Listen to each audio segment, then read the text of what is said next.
is up, everybody? Welcome to another edition of the Got Next podcast. I'm your host, Mitchell Baldwin, with my co-host Donovan Moore. What's going on, fellas? How y'all feeling, man? Feeling good, man. It's playoff season, man. I hope everybody's ready. You know, we've been waiting for this moment all season. We got Jean-Luc Welch back on the show with us today. Say what's up to everybody, Jean-Luc. Hey, what's up? I'm back. Yeah, we're here. Hopefully these sound effects work. I don't know what to do. But I'm glad. This is what we're waiting on. Playoffs are finally here. We got so many different dynamic stories, especially with the midseason trades that done shook up all of the outcomes of the playoffs. I just can't wait for it. Absolutely. Speaking of midseason trades, I want to go check out the last episode that we did. You know, that did pretty well. You know, Luka Doncic getting traded to the Lakers. You know, if you haven't heard about that, you've been living under a rock. Adam, speaking of LA, speaking of the Lakers, we got the Lakers fan right here with the hoodie on. Say what's up, Adam. Hey, man, what's going on, everybody? Big week coming up, man. Lakers got the third seed. I thought the Mavs won that trade, y'all. My fault. I just heard a lot of commotion. Man. Third seed Lakers, man. We got WrestleMania week as well for y'all to watch wrestling, man. Big week coming up for us wrestling fans, man. Very excited. It's going to be a good week, but, man, just ready to get into it, ready to get some debates going, and let's get to it. Come on, Johnson. Right. We got a lot going on this week. Playoffs, WrestleMania, like he said, and the play-in actually starts tomorrow. All right, so it's about time to start talking about matchups, breaking it all down. We got the playoffs to look forward to, so without further ado, let's get into the intro.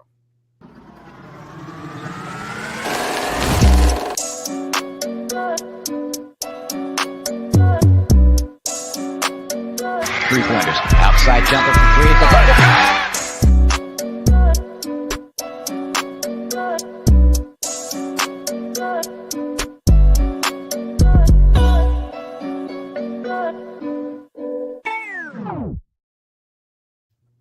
All righty, so we will be starting in with our play-in matchups here. So we're starting off tomorrow. We got the Hawks and the Magic matching up tomorrow night.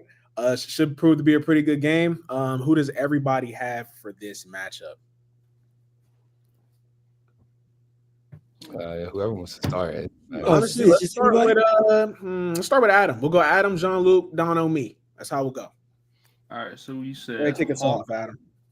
Yeah, Hawks versus Magic. Is that right, Mitch? Yes, sir. Hawks, Magic. We got the matchups right here. Me personally, I am going to go with the Magic. I just trust Paolo and Franz more in this series than I do with Trae Young and Dyson Daniels. I guess would be the Hawks dynamic duo going into this.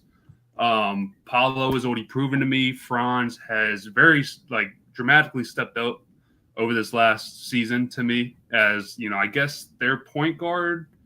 I mean, they don't really have a guard going into this, as they've had the whole season. I mean, you got Cole Anthony, but he just kind of looks for his buckets. But I don't know. I think Franz and Paolo is going to kind of figure something out. I think Wendell Carter is going to be a big factor in this game. And I think Magic kind of run with this a little easy. I don't like the Hawks defense as a whole. They don't really run very good sets as a team. You got Dyson Daniels, who's really stepped up over this season with Jalen Johnson going out. But I'm just leaning towards Magic. I can't really pinpoint one reason why. I like the Magic as a whole. Yeah, I'm about the same way. He kind of stole everything. Excuse me. Let me rephrase that. He said everything that I would have said, because it's absolutely right. For me, this matchup is legitimately three-point shooting and quickness versus more all-around ability and outright size and length. And by all-around ability, I mean with Paolo Banchero and the length of that Magic squad. I don't think, even with the ability to extend the floor that we know Trae Young and the Hawks can do, and with Dyson being a dominant defensive force in his own right, with all due respect, it's not going to be enough. I don't think it will be. And I think this is going to be really not just Wendell Carter making a big impact. This is going to be one of the, I'm hoping and expecting that we see Pablo kind of single-handedly take over this game on his own, because he should be able to dice and slice, honestly, with whatever he wants to do, whether it's trying to stretch the floor and be a shooter, which he can be, or use his size and athletic ability to get in on the inside, either on the post, out in mid-range, don't matter. And really, if you can't stop him, then there's really no shot at you stopping anybody on the Magic in terms of the unfolding of offense and just momentum that I think is going to happen. So, yeah, I got the Magic. Yeah, I agree with both of y'all. I'm going with the Magic as well. I just feel like just the style of basketball they play, just more imposing physical basketball, defensive oriented. And then you got Paulo and Franz Wagner. They're definitely going to try to set the tone early. This is definitely going to be one of those games where whoever makes the other team adjust to them, they could definitely win this one. But I really just think the Magic here have the advantage because I don't really see Dyson Daniels, as y'all mentioned, is a great defender, but I don't see anybody that really has the size as well as the strength to match up with Paulo or Franz Wagner.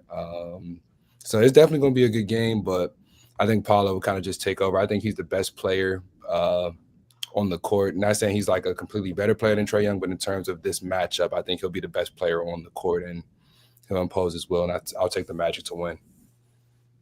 Yeah, ultimately, everybody got the Magic. I don't think anybody's picking the Hawks at this point, especially without Jalen Johnson. They lost him like midway through the season. Super promising young player, by the way. I love his game. 20-10 already in his second year. So, they have a little bit to look forward to, but not in this plan. They will be losing this game. So we can go ahead and move on to the next matchup in the East. It'll be the Heat versus the Bulls. Whenever we talk about, personal teams, somebody's team personally, they have to go first. So I'm going to go ahead and get started here. Let's lose. All right. You heard me here. You heard me straight. I said it straight in the camera. Let's lose. What? All right. You heard what I said. Now I'm going to explain to you why.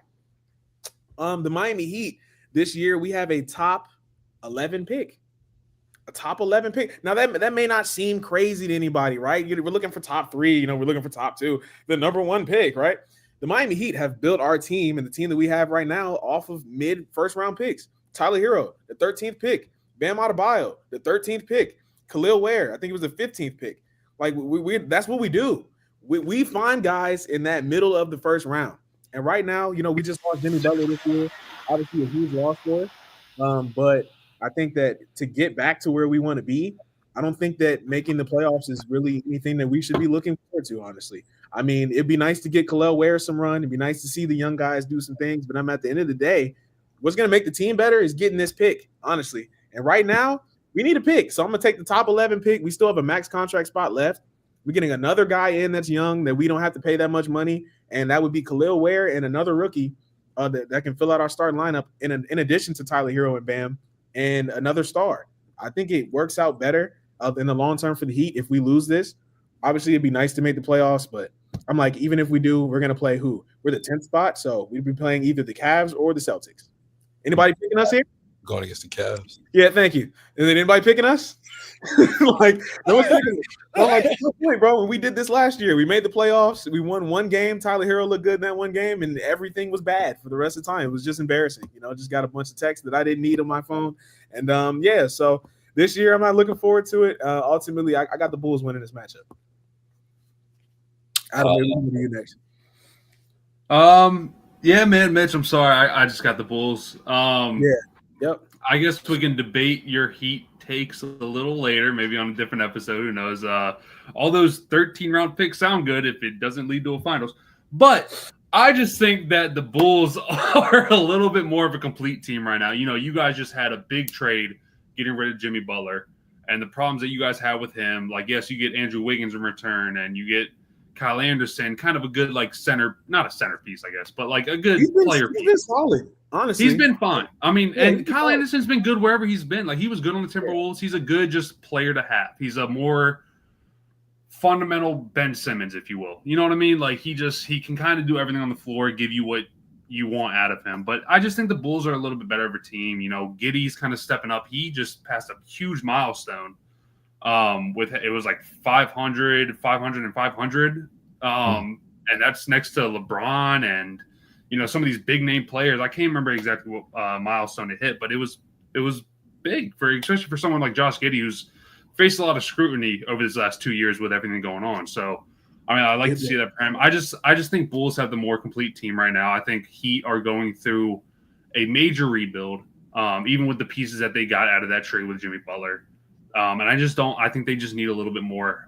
Mitch, to your point, Khalil Ware, love him. I wish the Lakers drafted him, and that was one player that I was gunning for that I wish we had on the team. And I think he's going to develop really well. I just think it's going to take time. I think Bam's finally starting to get into a role where he feels comfortable, like, leading a team, I would call Bam the leader over Tyler. I just think he no Bam is the leader. He's the captain of the team. He's the leader for sure. Yeah, I just think he does a little bit more than like anybody else on that team right now, and he commands a certain respect, especially with his play over the last 30 games after the All-Star break. I think he's getting into a role that he needs to get more comfortable in, and till then, who knows? But yeah, I got Bulls going. Unfortunately, I like to see the Heat go. I feel like Mitch, you guys have had a lot of Cinderella stories in your times post LeBron, but I just think it's a little bit different now. So I got Bulls. John Wilkes. You know what? I got Miami. Now, do I think y'all will beat them? No. But I want y'all to win.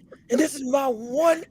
Maybe I want more. Yeah, I get two, like, just personal picks, aside from logic and reason. I want y'all to be successful because I want to see if this team can make another run and put it in the face of Jimmy Butler that we don't need you. Now, Mitch, we've had conversations. Of course, you want this team to, again, rebuild like you were talking about, get the pieces and all that stuff. But wouldn't it be, just imagine, maybe I'm being a little bit more of a sunny side up type guy. But just think about it. If y'all got through the play and you, dare I say, it's going to be a very big dare, get all the way back to the finals for a third time without Jimmy Butler. And that would Bam as your main driving force.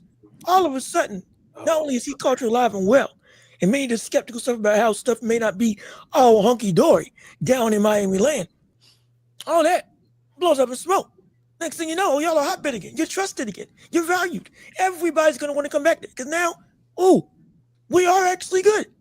And when the stigma of, if you get players from Miami and then on other teams, they suck just because they actually are just getting bolstered up to where they can't be in real life, maybe that all gets nixed. Everything changes if you can be successful in this playoff run in lieu of the whole drama that you had with Jimmy Butler. So because of that, hey, let the drama commence. Let's see Miami forget just winning in the play-in. Shoot, let's see him go to the Eastern Conference Finals. Let's make it happen.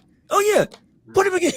Let's for me, just so I can see an absolute cavalcade of just mess ensue, and to watch Mitch go absolutely ballistic. He'll be torn. He'll be torn. They're winning, but you don't want him to. But they could get to a championship. But they'll nix all their opportunity to get a valued pick in the draft. What does he want to do? Oh, yeah. See, you're squirm. You're uncomfortable. That's what I'm looking for. That's the type of drama I want this playoff series. So, yeah, make it happen. Come on, Bulls. Lose. Let Miami get this pass, and let's see them make a run and spit in the face of Jimmy Butler that they don't need him. Dono, I need you to give me some actual insight. That was 2 minutes of delusion. I don't really know what this man's talking about. Dono, bring us back to earth, brother. Who do you have winning in the Heat versus Bulls matchup? I'm actually going to take the Heat as well. I think the Heat are the better team here, and just going off the history of the Miami Heat, and Mitch, clearly you can attest to this. I just feel like the Heat don't really have a culture of trying to lose at all. Like if they're out there on the floor, they're a team that's going to try to win regardless. And I just feel like with these two franchises, especially looking at the teams they have this year, even if you go down to just the coaches without even looking at the rosters, Eric Spoelstra is head and shoulders above Billy Donovan as a coach in this league. So just looking at that, he's definitely better than Billy Donovan. No. Right now, over the longevity of his career. But don't do that. No. It's one season. Right now, we gotta listen. We gotta live in the past of what we're looking at right now. I mean, Eric Spoelstra made some very questionable calls as far as player rotation over these last 30 games. We gotta look at the right now. But Adam, you do got to give him the benefit of the doubt, though. It's been a bad season. I agree, but I'm like, how many years has he been coach? Almost 20 years. If he was a top three coach entering the season, I give Eric Spoelstra all the credit in the world because he has always worked with what he's had, 100%. But right now, we really have to look at this Heat roster and look how these since All-Star break or even the whole season, how these games have been going for them. The only games, and Mitch, I'm not, listen, you can say a lot about LA. I'm not trying to talk a lot of mess, but a lot of these games that the Heat have won, majority have come against very, very, very much worse teams. Very much worse teams. You guys won 6 straight against. We can go down the list. What was that 6 straight win streak that you guys had, Mitch? The Warriors in that matchup. The Warriors were in there. There were 3 good teams in there as well as 3 bad teams. I'll give you Warriors. I'll give you. But let's go Wizards. Let's go Hornets. Wizards. There was like a Jazz in there. There was a Hornets. Jazz. There was 2 other good teams though. It was the Warriors and 2 other good teams. I can't remember that the 2. Listen, I think this is a debate for another day for sure. I just think yeah, sure. I think Eric Spoelstra's thing. Yeah, 100%. I think Eric Spoelstra's worked very well with what he's had over the years. I just think this is a much different Heat rebuild than we've seen over the last 5. I think that they've taken a lot of young, unproven talent to these finals or Eastern Conference Finals wins or losses, whatever you want to say. I just don't think it's the same this year. To Mitch's point, I think an extra draft pick might help. That max contract that's sitting on the table over the summer can definitely help because, I mean, who doesn't want to play in Miami, right? Like we can't bullshit this whole thing. Like nobody wants to go play in Miami, Florida. It's still a big market team. It's just a lot going on right now, and it's difficult to look at. I just think that they need this offseason to really reflect, see what they need, see the pieces that they need. Because we want to play Terry Rozier next year at starting point guard? Really? No, he's gone. He's gone. It's Davion Mitchell right now, who's been great, by the way. Well, he's been great. Okay, relative to what we thought he was. For the sake of argument, I'm taking the Heat. Okay, yeah. For the sake of argument, we'll table it. We'll put a pin in it. We just 17 minutes on picking 2 teams, fellas. We gotta be quicker. We gotta move faster. All right. This is why I picked the Heat. You see how much drama this was? This is why we picked the Heat. We'll put a pin in it. Had teams with like Russell Westbrook and KD, clearly Eric is a better coach here. Like, come on, the Heat he is a better coach. This has not been his finest. The Heat are gritty. They're going to find a way to win. I just don't see the Bulls with Kobe White and Josh Giddey getting over the hump over Bam Adebayo and Tyler Hero. I don't know, brother. Josh Giddey's not averaging. Well, hold on, back up. He's averaging 29 and 8 against. That's cool. Listen, games. Those are solid. Those are solid numbers. But who else do the Bulls have as an option to do that? You're going to put up those numbers when nobody else has Kobe White's going to be there. Vucevic is not like this. Bradley Beal was averaging 30 on the Wizards. And everybody was like, he's on the Wizards. They got nobody. A little bit different. That's a little different though.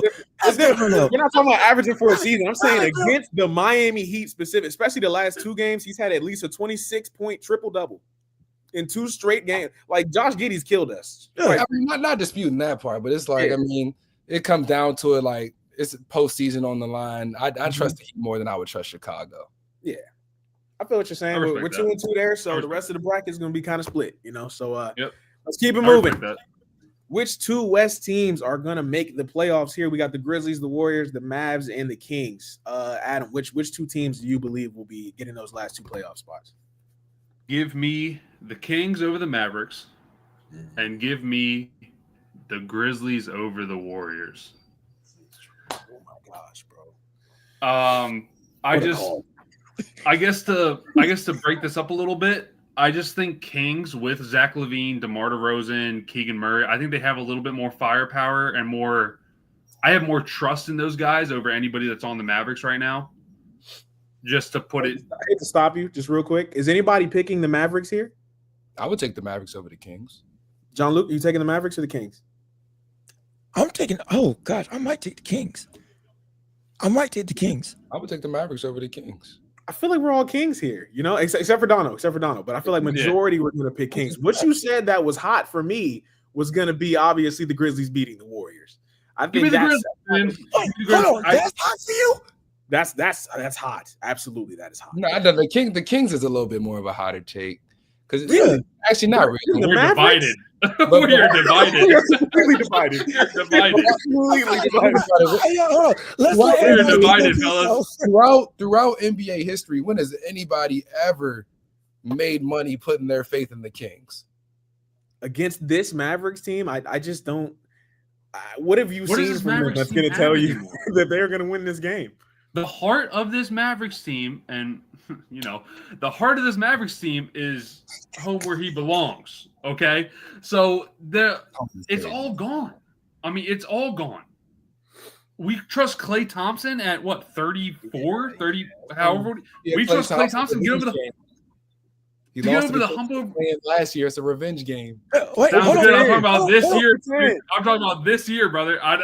Sounds What was beautiful about last year. I need to ask a question. Is AD back healthy in this for this game Who knows? on Dallas? He's as healthy Who as he knows? can. He's as healthy as he can be at this point in the season. I would Healthy say. as he can. I But feel he's like talking playing? about. I think He's about playing, yeah. saying Okay. Anthony Davis and healthy in the same sentence is very hypothetical at this point. I don't think there's a sure an answer for it anymore. You know, I and said like as healthy as he can be at this point. He's as I'm healthy like, as he yeah, it should not sway your opinion on if the Mavericks are going to win or not. Because Anthony Davis until he will gets be a out good, there. If until Anthony he gets Davis a is good the bump in guy the who post and he he's is, out for 4 years. Yeah. You know, it doesn't like it. No, I'm See, saying it's I don't Luke. know. I'm like, hey, if Anthony Davis is out there and he's as healthy as you think he is, that should not change your opinion. I can 'cause he's see not why y'all took the injured. Kings though. I That's all forgot I'm saying. the Kings still got I some think bonus. I think it's Donald. They I got think Sabonis. Yeah, they do got Sabonis. They got DeMar DeRozan. They This do is got not Sabonis. Yeah, I And can see why y'all said Yep. that. I can see why. Donald, I see your point too. I just think it's a toss up because at the same point I with see why. AD, you have Sabonis. You have Sabonis to Yeah. counter him at the same time. Sabonis You know what I mean? Like definitely has some I matchups think the against Kings just and again it's a hypothetical. I think the Kings have much more firepower going into one game to push them into the Yes. playoffs. I agree. You know what I mean? This is I agree. and we got to look at it like this. It's to push them into the playoffs. So everyone's going to be firing on all cylinders. You know what I mean? Yeah. And if we break it down team by team, I think Kings have more than the Mavs do. They Yeah. put a, Yeah. To put a point blank. They do. That's fact. This That's isn't a regular, Tuesday afternoon in February. You know what I mean? Like it's a playoff game. That's You know what I mean? No, So I for sure. just think they have more pieces. Again, I That's think if, like, let's say Anthony Davis shows up and Sabonis shows up, that's a wash, right? Zach LaVine at any given moment can give you 46 and go crazy. He can go insane. DeMar And we DeRozan can't can do count the same thing. can't count out DeMar and Keegan No, Murray at the same facts, time. They're still on the team. Correct. They just have more firepower. Yeah, I give That's, you that's that. why I got it. I give you That was my pick. So to push this forward, Grizzlies over the Warriors. I have Grizzlies because I don't trust this Warriors team. I think they've made a good last push. But let's go and we got some boys in the hot and cold group chat. Let's go matchup for matchup. Really? Like let's break this down to a basketball standpoint. Ja versus Steph on an offense versus defensive side. Steph. Offense? Steph. That's Steph. Not close. That's not a question. Yes, not- that's cool. Yeah. Now put Steph on defense against Ja. It's not going to matter. It's not going to they cancel. Not gonna matter. At worst, they cancel each other out. And Yeah. we- They're we- going we- to. No, and they're not You going to cancel think each other out. That's Steph going to be better. cancels out And- Ja's and- offense? And if it's Steph's best versus Ja's best, Steph wins. Steph is washing Ja. Yeah, Washington. Washing Ja. Right, The Washington. Steph's best this season was 53 with 10 3-pointers. Okay, and his worst was 3 points. What You're are we absolutely talking right. about? And guess No, what? but that was before Yo, Jimmy 53 Butler to showed 3 is up. a pretty big That's margin. pretty different. Home in this That's the game. difference in Home Jimmy is So the Butler. whole 3 to 3 is a team's pretty big different. margin, and he has to play defense for 45 minutes. Who's the home team in this game? Who's the home team in this game? The Warriors are the home team. They're the Warriors higher are seed. home. Okay, so I would take Warriors just based off that they're at home. The fact they're at home. So we got 3 Warriors. I do still want to hear what Jean-Luc has to say, though. Here's the thing, and again, this is still on topic, but it's a little bit deviating.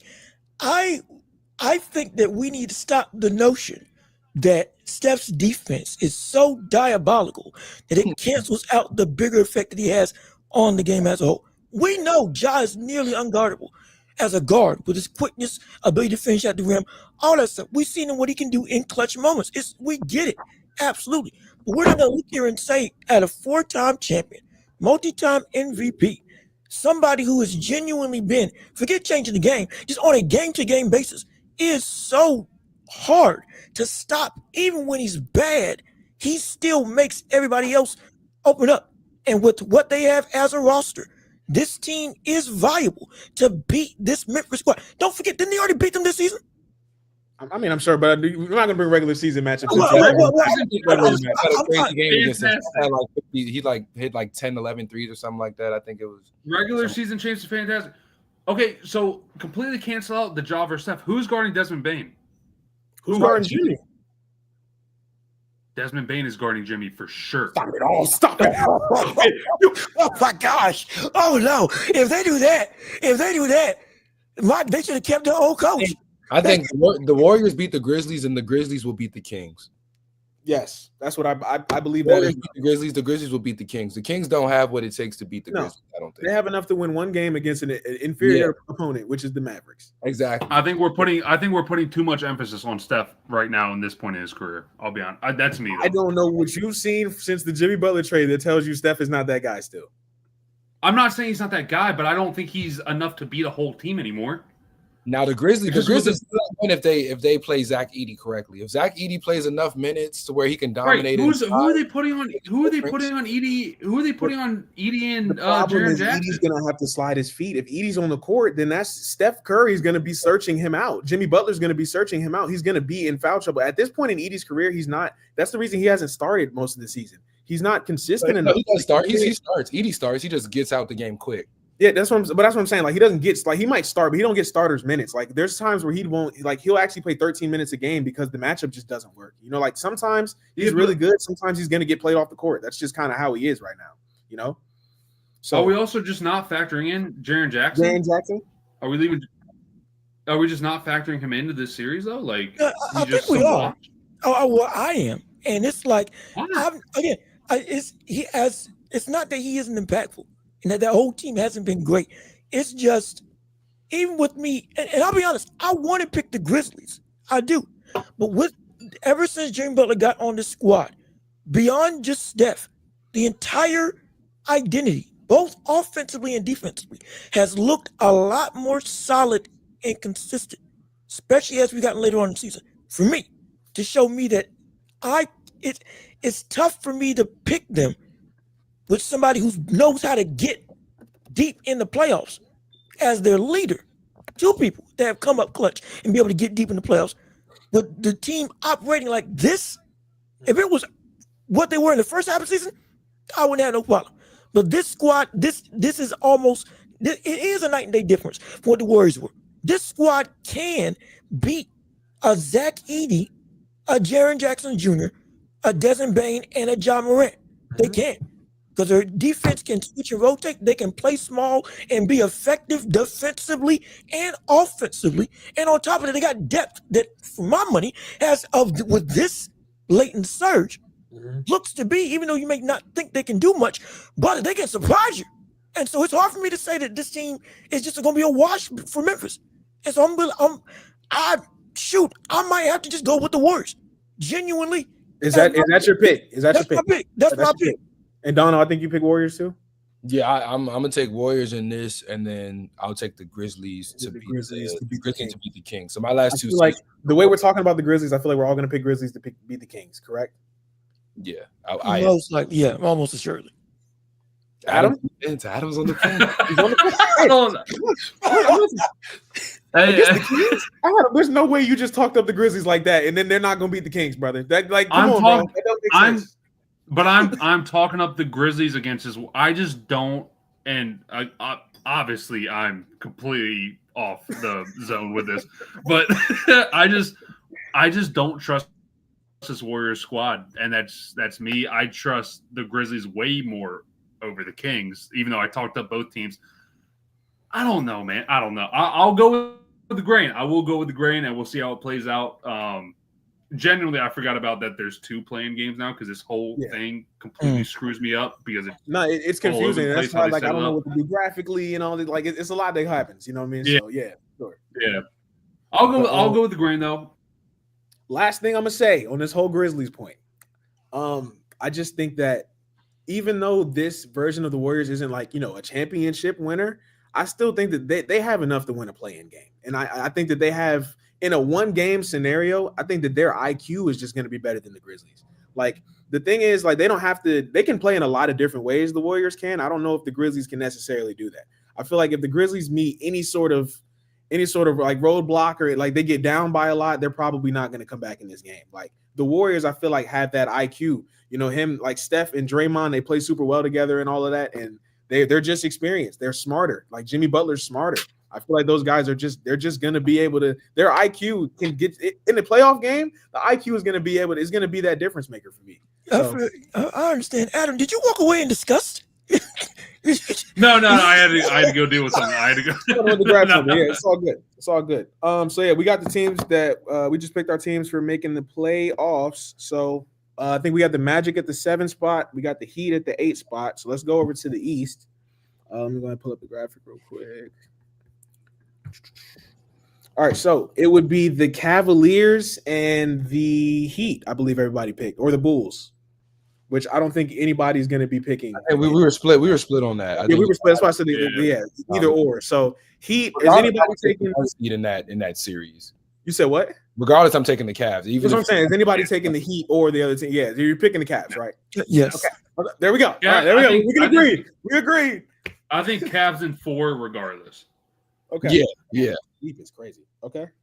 And then 7 is going to be the Magic and the Celtics. Anybody picking the Magic? No. Okay, cool. So we got our first round matchups decided. That's beautiful. Look at that, man. Look at that coming together, man. And then over in the West side, it'll be the Thunder versus who do we pick for the 8 spot? I had Kings.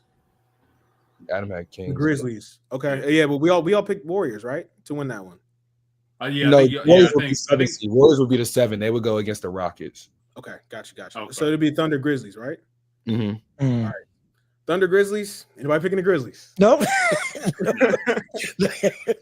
That series can go like 6 games, though. It could go 6 games. I'll say 5. It could. No, I'm with Dono. I think it could go. I think it could go good 6.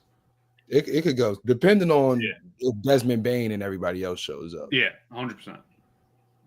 All right, so I gotta keep Celtics. We got Celtics. And we got Thunder. And then it'll be the Warriors and the Rockets for the 2-7. Anybody picking the Rockets? Talk to. I feel like this is a good one to talk about. I feel like let's talk about it. Adam, go ahead, kick us off, man. Kick us off. I got Rockets in that series if they face the Warriors. If everything plays out like we're talking about, I will have Rockets. And honestly, I think the biggest deciding factor of this series will be Amon Thompson. I think he is the biggest centerpiece of that Rockets team. I don't think anybody's really looking at it like that. His explosiveness, how young he is, and his ability to score on the offensive side and how well he can defend on the defensive side. I think whoever they guard him up against on the Warriors team will probably be held under 10 points regardless. Even off switches. I think he's just so explosive off the ball. He moves really well without the ball. I got Rockets. Jalen Green's a huge factor. I think he can match. Sorry, let me refrain from that. I think he can get close to what Steph can put up in a whole series, game to game. I'm not we've seen Steph go off for 50, 60 in a game. I think in a whole series wise, Jalen Green can match that. I think Sengun is a big factor as well. I don't think the Warriors have anybody even close to Sengun's skill level and what he can do just on a nightly basis. But I guess without getting too in depth with it, I got the Rockets over the Warriors. Jean-Luc. Oh, this is a tough one. It's a real tough one. To get to the semis, Warriors or the Rockets. Shoot, man. And I'm probably gonna be wrong, but I think I'm gonna pick the Warriors in this series. Okay. And everything with Sengun, Green, Thompson especially. My gosh, he's one of my favorite players in the league right now. I love that brother. But it's literally for me against this squad, it's the inexperience that really has me concerned. And specifically going up against Jimmy Butler and Steph, specifically Jimmy Butler. What we've seen him do, again, not to bring up bad memories, but on the team in Miami with nothing. Now with a whole unit that, again, is fully fleshed out with another dominant star by his side. I think they're going to pull this out. If it goes to 7 or 6, I think they'll win the series. Genuinely, I do. Because I think they have the experience, what it takes to get over that hump of, if you got him beat, or if your back is against the wall, how to operate and either put the final nail in the coffin or fight back and overcome. And in any given situation with the Rockets, even if they get up in the series, I don't think they'll have the wherewithal of understanding how to win. And that's something that Jimmy, Steph, and not just Steve Kerr, but a couple other people in the organization, they understand how to do that. And as leaders, I think they're leading to a series win. This is a really tough one. I think this one can go 7 games. God, this is tough, man. This kind of reminds me of like when the Lakers played the Grizzlies a couple years ago. Lakers made it through the play-in, and then they went up against the 2-seed Grizzlies, and then kind of went on a conference finals run from there. Not saying this could necessarily happen with the Warriors, but I wouldn't be surprised if this is their route to maybe making a little run in the playoffs. God, this is tough. I'm gonna go with the Rockets. They're tough defensively. Ime Udoka is a really good coach. So just going off of his experience when he took the Celtics to the NBA Finals and that team, I think he has what it takes. At least he's shown us he has what it takes in the playoffs to make those necessary adjustments. Although they did lose in the NBA Finals on that Celtics run, they were excellent defensively. And I think this Rockets team is built off their defense, and then they have some depth as well coming off the bench. I think they should use their rookies a little more than they do. I think Reed Shepherd and Cam Whitmore should get a little more playing time than they do. But just going off the guys who actually play, like Tari Eason, Jabari Smith comes off the bench now, who was once a starter for them. I think the Rockets, especially with Sengun down low, if they play through him and then go out, they can beat this Warriors team. It's really going to come down to can the guys like Fred VanVleet come up and give them a consistent 15 to 17 a night, because you know what Sengun and Jalen Green are going to do. You just need that third guy. That's what he was going to come down to for Houston, because they're going to play defense, but offensively they need somebody to come through clutch for them. And I feel like the Warriors as well kind of have that same question mark. Who's that third guy that can give them that consistent scoring? Sometimes it's Podziemski, sometimes it's Kuminga, sometimes it's Moody, but it's not one consistent person that can do it. So whichever team has that third guy step up, and I think it'll be the Rockets in this series. I'm going to take them to win in 7 games. We are so split. 2-2 again. Give me the Warriors, baby. Ever since Jalen Green was drafted in 2021, the Warriors are 13-2 versus the Rockets. They just own them. Like, it's just a thing. Like, they've been talking trash back and forth for years at this point. It seems like every time it's a serious game, a real game, like last year, I think the Rockets they went on that crazy win streak at the end of the year, and then they were trying to, talk trash to the Warriors. The Warriors are like, what did Draymond say? I don't give a damn about the Rockets, and they went out there and put belt to ass, respectfully. Like, so that's just what they do. Like, honestly, the Rockets, I don't really trust what they have. Dono said, you know what you're going to get from Sengun and Jalen Green. I do know what I'm going to get from Sengun. I don't know what I'm going to get from Jalen Green. And that's kind of the question I feel like the Rockets have, is like, who is their guy that isn't Sengun? Like, who is that other guy that's going to step up? And I don't know if I do trust somebody else to step up and drop 17 a game. Fred VanVleet has been solid historically. I actually had a really good season last year, even though I didn't think he deserved the contract he got. But this year, he's clearly declined. I don't even think it's close. I think if you watch him, he's just not as consistent as he used to be. He's not that guy. So I'm not a Fred VanVleet believer. I'm not a Jabari Smith believer, if I'm being honest. I mean, I don't even know if he's good or not at this point. He's kind of in that Kuminga territory for me. It's like, are you going to take that leap or are you not? Like that's kind of where I'm at with Jabari Smith. And then Tari Eason's actually really good. I mean, I think he's either a really good trade piece or somebody to keep. Tari Eason is actually pretty solid. That's somebody I actually trust on this roster. But outside of the guys I just named, I really don't trust a whole lot of people on this roster. Like Cam Whitmore gets talked about. I don't really know how much I'd trust in that guy, to be honest, especially in a playoff game. Like, we're talking about playoffs and teams that are young. I don't think I've ever seen a young team really come in. It's like their first year in the playoffs and they kind of dominate. Like, I've just never seen it. So I'm not going to pick that to happen this time, especially against a seasoned Warriors team with guys that are now 35, 36. Like, this is their chance, bro. Like, I know that they recognize that there's not that much time left. Like, they're going to be coming out. They're going to be ready to, like, a team that they're not going to lose to that guy. They're not going to lose to them. So it is what it is. So next up, I peep. I peep. Yeah. We'll see if we can get him back. It's all good. Jean-Luc left us for a little bit. But next up, we got the Lakers and the Timberwolves. Adam, you can go ahead and take it away. I'm gonna go ahead and reach out to Jean-Luc. Obviously Lakers, right? Obviously, to me, I don't think this Wolves team is what they used to be. They're not like last year. They lost a big centerpiece in Cat. And even with picking up their players like DiVincenzo, I haven't seen much from him like I did from when he was on the Knicks. I just think that we have something to prove. Obviously, LeBron's 40 years old, and if I have to put it lightly, he's ring chasing right now. And I just think that with having Luka on this team and Jackson Hayes stepping up the way that he has, I don't see us losing to this team. Me personally, I got us 4-2 against the Timberwolves. I don't know if anybody else feels like that.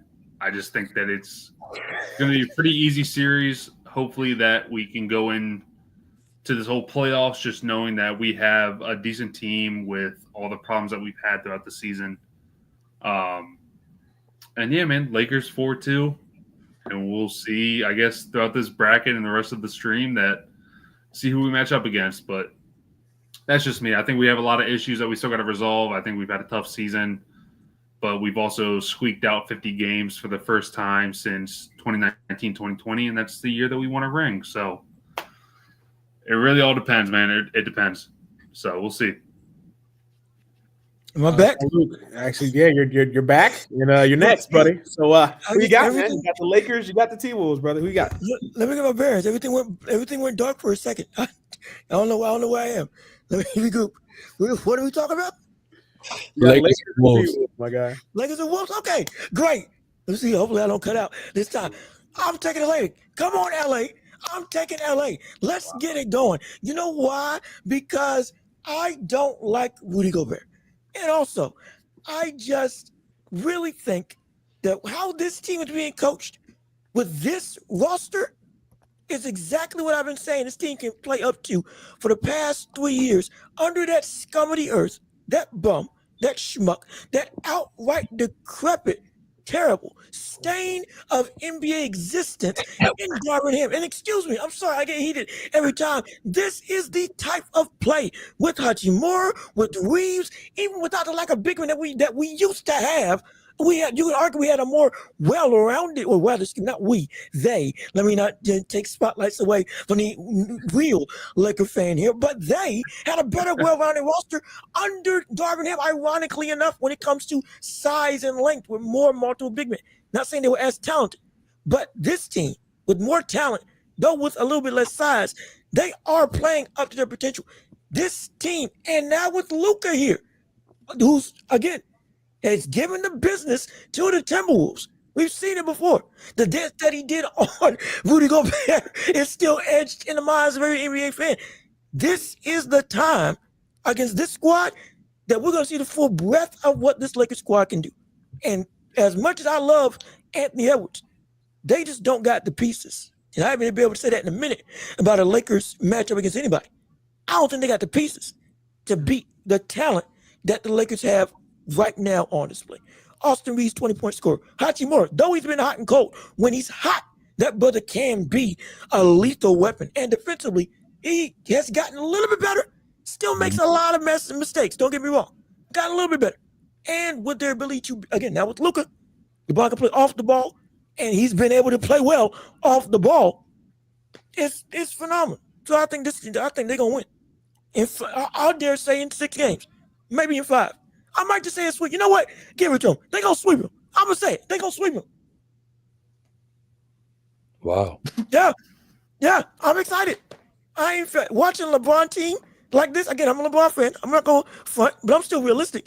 But I ain't had this much of a breath of fresh air about a LeBron squad on this Lakers team since 2020. I haven't. I'm going to be completely honest. Oh, my gosh. I haven't. In terms of like everybody's doing what they're supposed to do, playing up to their ability. Coaching fits the actual personnel. I haven't felt like this since 2020 of a legitimate, this team is serious. That's how I feel about this Lakers squad, specifically this year. Dare I say next year if they get some more pieces. I'm excited. I can't wait. I'm calling it now, Lakers in the sweep. Against the T-Wolves, I don't think it's sweep's not. I need you to bring us back to earth again. This guy's going off on the handle. I don't know what's happening with it. Bring us back to earth. Who's going to win this matchup for you, brother? I'm going to take Lakers as well, but I'm going to say it's going to be in like 6 games.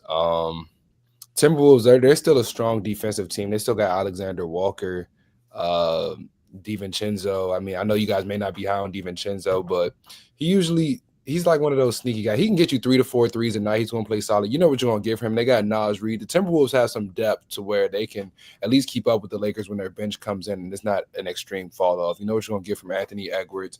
I really feel like the key is going to be when the game starts, who's Mike Conley going to guard. I feel like him and Rudy Gobert are going to kind of be the keys there because you already know Rudy's probably going to be on Jackson Hayes, but Mike Conley's not starting on Luka, LeBron, or Austin Reeves. So then if you're starting out Mike Conley on Rui Hachimura, you got to attack that mismatch low post. So I feel like the Lakers have to take advantage of the mismatches. They have the bodies to throw at Anthony Edwards. The Timberwolves, in my opinion, don't really have another shot creator to Anthony Edwards' level. So, I mean, when you look at it, you can throw Vanderbilt or Finney Smith or Hachimura or even for a couple seconds, Gabe Vincent. Not saying Gabe Vincent can shut him down, but just another body. So when you just look at all of those factors, I think the Lakers will win this. And then this is almost like a legacy type of series here. You got LeBron, who has his son on his team, and then Anthony Edwards, who doesn't want to raise any of his kids. So I mean, narratives are on the line. Narratives are on the line. Stephen A. brought this to fatherhood. This brother Wildin. Narratives are on the line here. So I mean, this it can go either one or two ways. So I love Anthony Edwards. I love his game, but I'm gonna take the Lakers in 6 on this one. The Timberwolves aren't a slouch. I just think they don't have enough to beat the Lakers. I think Anthony Edwards may get worn down, similar to how he did last year in the conference finals versus the Mavericks, just shouldering everything himself offensively. So I think the Lakers will win this one because when you have 3 guys that can get 30, that makes you very tough to beat. So, and they're playing sound team defense. They have a couple great individual defenders, but defensively as a team, JJ Redick has them kind of locked in and playing on the string. So it's good to see. It's fun basketball, and I'm gonna take the Lakers in 6. You really went absent father. Fatherhood versus absent father. I mean, That's wild. He is. He's not lying, though. He's not. And you got another man who doesn't want to raise any kids. I mean, legacies are on the line here. It's a matter of lifestyle to this point. What you do off the court affects you on the court. Look, I'm going to come in here. I think I like what Dono said, though. 30 or 20-point score. You got 2 30-point scores and then like 125. And then Austin Reeves get you 32. I ain't going to lie. Austin Reeves will. And then started naming all the different guys that they have to throw at Anthony Edwards. And then also, obviously when you look at the Timberwolves roster, it's Anthony Edwards and who else? It's going to be creating offense for them. Julius Randle, brother. Julius Randle has playoff struggles already as it is. You're going to put LeBron James on that, and we're sitting, bro. What are we talking about? I mean, he'll make offense. It'll just be bad offense. Like, it's not going to be playoff offense, and that's what we're talking about is playoffs. And we don't want to see Julius Randle with the basketball, especially. So, look, they got Anthony Edwards and nobody else. Why is Mike Conley still on this basketball team? No one can tell me. He's going to give you 12 points and 15 max. What are we doing? Why is Mike Conley still on this team? DiVincenzo's solid. He's good. But I'm like, you have 1 30-point per game scorer in Anthony Edwards, and 15 is what we're getting from everybody else. I mean, I'm not really impressed with that, if I'm being honest. I will say Gobert, for all my fellow sports bettors out there, Gobert is gonna eat on the rebounds. I will say that. He will have a ton of rebounds, but I think Jackson Hayes, talent for talent, as like of all the things you can put into a basketball game, Jackson Hayes matches him. Oh, gosh, no. Yeah, that was crazy. Oh, no. Oh, that's wild. That's wild in every sense of the word. Absolutely. Look, we can talk about how much we may dislike Rudy Gobert. We still understand who Rudy Gobert is. That, but his defensive alone. Hall of Fame. Defensively alone. You're throwing Gobert in the Hall of Fame like that? He's like a 3 or 4-time defensive player of the year, bro. Only like a couple dudes have done that. Yeah, the only people that have more He's really good defensively. Jackson Hayes has never been even half the defensive player that he is. Jackson Hayes I'm saying game for game, though. I'm saying game for game. You give Gobert the defensive side. Offensively, it's about the same. I will give you that. But Rudy Gobert's So one defense can't. is different. So one cancels the other one out, right? On that side of the court, yes. So you have someone on the Lakers like Luka that has been facilitating for Jackson Hayes over the last 27 games, like he has. Jackson Hayes has looked like damn near an all-star. Okay, Because of how Luka runs offense. Because of how Luka runs offense, 100%. Take last year. Take Mitch. I see your face. Take All-Star's crazy. All-Star's crazy. Good is another thing. All-Star's crazy. A little bit biased, but take last year Jackson Hayes, then you take this year Jackson Hayes. For sure. But I also think that if Rudy Gobert had a guy like Luka, he would be a lot better. But I'm like, the problem that's why the biggest if in this series is if the Wolves had a guy like Luka. But the problem is they don't. And they don't. That's why they're not going to be able to compete. And so they're not going to be able to compete. Yeah. Like, they're not. Go ahead. Go ahead, John. Go ahead. I was going to say one last thing on the Rudy Gobert thing. If it was truly 1-to-1 and they were both, forget who's with them, just as a talent on the level, if you put Rudy Gobert on this Lakers squad, you see what I'm saying? Put Jackson Hayes on this Timberwolves squad. That's a great point. That's an excellent point. Rudy Gobert was on this Lakers squad. They might be second in the West. Dare I say they'd be fighting for first? Because that was the biggest thing that they needed was a good big man. And Rudy Gobert, he may be on the lower totem pole. He is still a good big man in the elites of this league. Jackson Hayes is nowhere near that level. Nowhere near that level.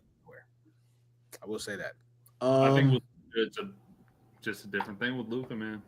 Okay. Last thing I'm gonna say, Jean-Luc brought up Rui Hachimura earlier, and I don't think you should ever bring him up in any playoff matchup we're talking about ever again. He is an Asian Tobias Harris, and he should be treated as such. That's crazy. Now hold on. Tobias Harris is crazy. I said Tobias Harris would be 18 or 9. Rui Hachimura, 18 or 9. Facts. That's a fact. You acting like that he has not over the last couple postseasons been a key point for this team's success. He's been.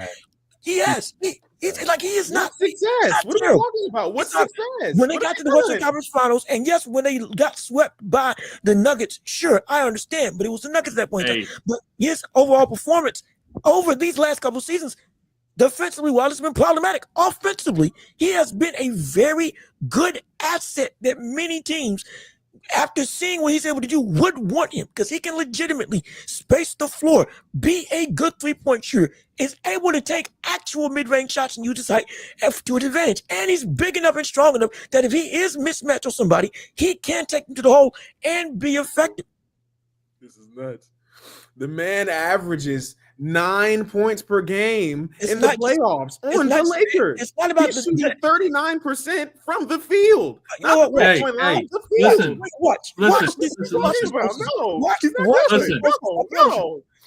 Listen. To table this whole discussion and to go into the next topic, the Lakers have Bronny James. Okay, we got a prince of.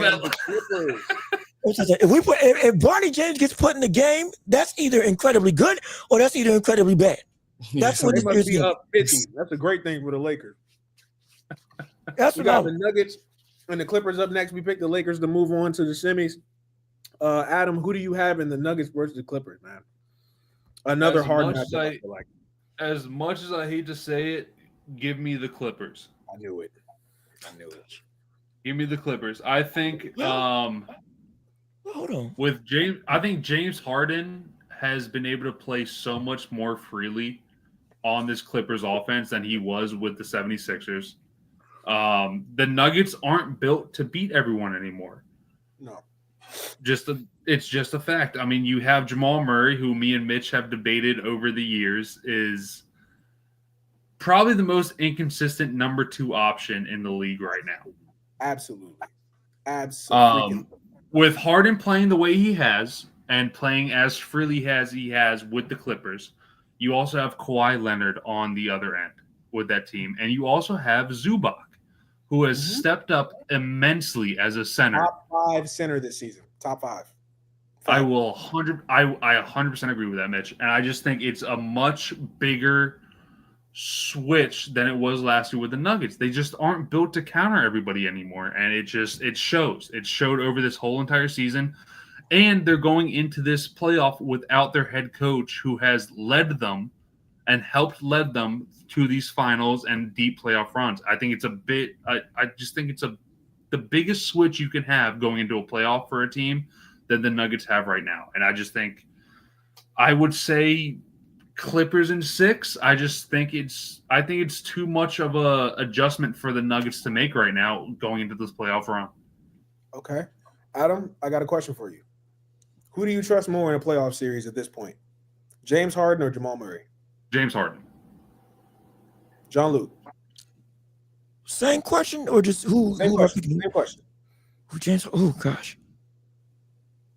Off of this season, I might have to say, sure. I'm not saying off of this season. Like I'm talking about. You can right now, it's whatever evidence you want to collect. This matchup right now, who do you trust? Who do you believe is going to show up more in this matchup? James Harden in this system is so different. Yeah, I might have to do James Harden. But boy, that's tough. Because I'm sorry. See, like what you just said, what we've seen with Murray over like the postseason, it's been game winners, clutch shots, 30 points, battles with Donovan Mitchell in the bubble. Like since from that point up until now, though again, this year it's been kind of it's like we can he does turn into somebody different in the playoffs. So it ain't like it's just a outright insane thing to say, hey, Jamal Murray, if you pick him over Harden in the playoffs, it's not so hyperbolic. Mm-hmm. But I think this season, I would have to go with Harden. But brother, if I'm wrong, I'm be kicking myself. I'm be like, I know what this man can do. Mm-hmm. I know what he can do. So you're ultimately who you picking, Jean-Luc? Yeah, Harden. Harden. So you got. I'm talking about the whole matchup. Nuggets, whole matchup. The whole matchup. I'm going with the Nuggets, though I know they are on the downtrend. I'm going with the Nuggets because of the faith I have in Jokic. Mm-hmm. Is that brother? He should be MVP. Mm-hmm. Will he win it? We can talk about it later, but he should be. The best season he's had this year, averaging a 30-point triple-double. Mind-boggling stats. I'll go a step further, but we can talk about that later. Regardless of which, him, even with this squad, makes them deadly. And the health of the Clippers, specifically with Kawhi Leonard, I can't trust it to save my life. Kawhi healthy, especially what I've been playing now. He just had like 33 a couple games ago. Okay, boom. If that same Kawhi is able to be not just at that level, but for the whole series, we got ourselves a conversation. I could have egg on my face. But I don't know if he's going to be healthy by the time, even if they're up 3-0, by the time game 3 comes around, if he gets hurt, then the whole series flips genuinely. Because as much good as that Clipper squad is, if he goes out against this Nuggets team, though they are, you can argue this is the worst Nuggets team we've seen, I can't trust him without Kawhi to be able to get over that hump. For me, I can't. So I got the Nuggets winning. Okay. Don't know. I'm not mad at that, Jean-Luc. I'm not because I'm not either. Like it's a toss-up, man. It's very much a toss-up. Great matchup. I'm definitely leaning towards the Clippers just based off the level of basketball I've seen Kawhi play these last few weeks. And what stood out to me about his health is that he's even been playing in back-to-back games. Uh-huh. He's even been playing in back-to-back games. And then what really solidified it for me was just seeing him play against Golden State yesterday. I believe he played almost the whole game. He played almost 50 minutes, was very efficient. The Golden State just didn't have an answer to guard Kawhi on the perimeter. I don't think the Nuggets have that answer either. They could try to put Aaron Gordon on him, but we've all seen when Kawhi is healthy in the postseason, he's almost unguardable. He just gets to his spots. He's knocking down shots, and he's going to play defense on the other end as well. Man, this is tough because Ty Lue's a really good coach as well. Yeah, he is. There's a time to catch the Nuggets slipping. It really seems like this year. But then again, the Clippers historically have been a team you just can't necessarily trust, no matter what pieces they have in place. God. Oh, I might have to change my pick. I might have to change my pick. No, go ahead and listen. Go ahead. No, so you had Nuggets. I'm gonna change it, but let him finish. Then come back to me. Let him finish. I want to take his thought. I'm gonna go Clippers. I'm gonna go Clippers in 7. Kawhi's shown me that he's healthy. I feel like a lot of people sleep on Ivica Zubac as well. He's a double machine down there. A solid 18 and 10. Yeah, I agree with that. He's definitely a top 5 center in the NBA. Zubac, I know Norman Powell's been struggling lately, but the Clippers have some defenders out there as well. You got Derek Jones, who was a very big piece on that Mavericks run last year. I could be forgetting other people right now, but Bogdanovich, he's a solid shooter off the bench. And he's inconsistent, but I mean, he's decent. He's a body, you know. But compared to the Nuggets bench, the Clippers have a way better bench. Who do the Nuggets have? DeAndre Jordan? Oh no, their bench is terrible. Absolutely, they're not a bench type of squad. Yeah, it's bad. They're not going to run their bench. They're not a bench. It's They're not bad. a bench squad. Yeah, I'm gonna take the Clippers in this one. I think the difference here will be Kawhi Leonard. If he's healthy, which he looks like he is, I think that he'll just will this team to victory. It won't have to be on Harden. They won't have to rely on Harden to create offense or do anything like that. Harden can rely on Kawhi to do that, and then Harden can kind of just pick his spots, which he might be better suited for. Because when the Rockets were close to making the finals, Chris Paul was the one, setting up the offense, getting everything together, and then Harden was picking his spots and then going from there. So I feel like this is kind of a similar recipe to that.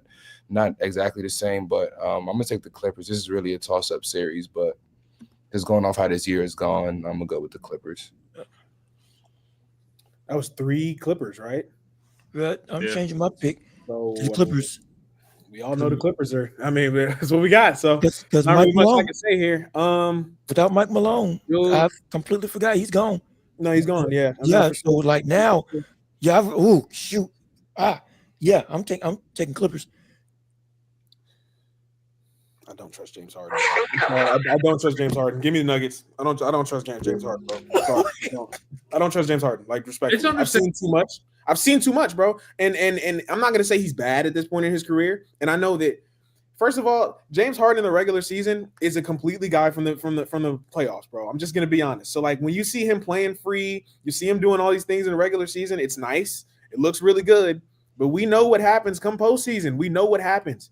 James Harden, even though his stats have looked really good this year, this is his worst field goal percentage from the field in his career. He's shooting 40%. He was shooting 39% when he got the All-Star nod. So I'm like, if he's already shooting almost 30% in the regular season, how much is that going to drop in the playoffs? We've seen and he's going to be able to show up. He's going to be able to get enough belief from guys because he's going to have 2 games where he goes crazy. But those games where you need him most, those game 6s, those game 7s, those real big, those game 3s, because game 3s are huge, right? Those big games, you're not going to see James Harden. That's just how I feel about it. That's how I've seen it. And if Jamal Murray shows up even a little bit, if he shows up and he's a 20-point per game scorer, MPJ does his thing, Jokic is going to be a dog regardless. I don't care if Zubac is on him or not. Jokic is just leaps and bounds better than him. I trust Jokic's playoff IQ better. I trust the role players knowing their roles better on the Nuggets. Give me the Nuggets, man. That's just how I feel. But obviously I'm outnumbered, so we're going to go with the Clippers. John Luke, I want to know why you changed your pick. Because of Mike Malone. When he brought up somebody brought up Ty Lue, and I immediately thought, oh my gosh, Nuggets weren't just the Nuggets because of their personnel. Yeah. Their coaching also was a big part of it. And as much as we've heard seen all the reports of what's been going on internally between Mike Malone, the players and all that stuff, they can't out what he was able to do, even if you didn't agree how it was successful in making a game plan for that team to operate at its best. And with Jokic orchestrating what that vision is.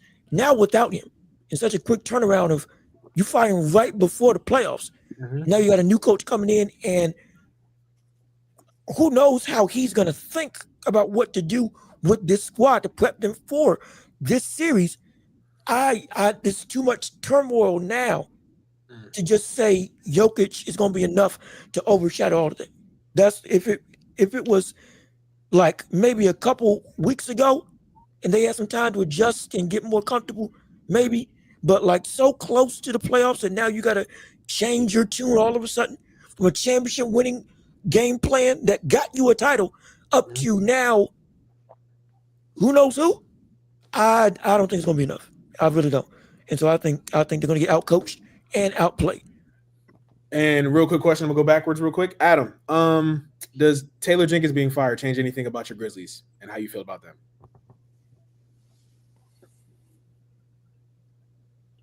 Yes. Okay. Yes. Okay. You know what? I didn't even consider that. Yeah. 100% he does. I didn't completely forgot about that. Mhm. Shit. Yeah. I mean, I think it's something to definitely think about. Like these coach firings change a lot for these teams, man. Like especially like because you do kind of take on the the personality of your coach. Like that the coach has a lot Yeah, to do no, with 100%. the No, success you see on the court. So, you're 100% right. I didn't even take that into consideration. I completely forgot about that. it's all good. You're Maybe not overruled anyway. I just just wanted to see where your head was at. yeah, with no, that. maybe we revisit it. Maybe we put a pin in that one and Right. text you guys in the group chat. We'll figure it out a little bit later. So Not too late to change your pick.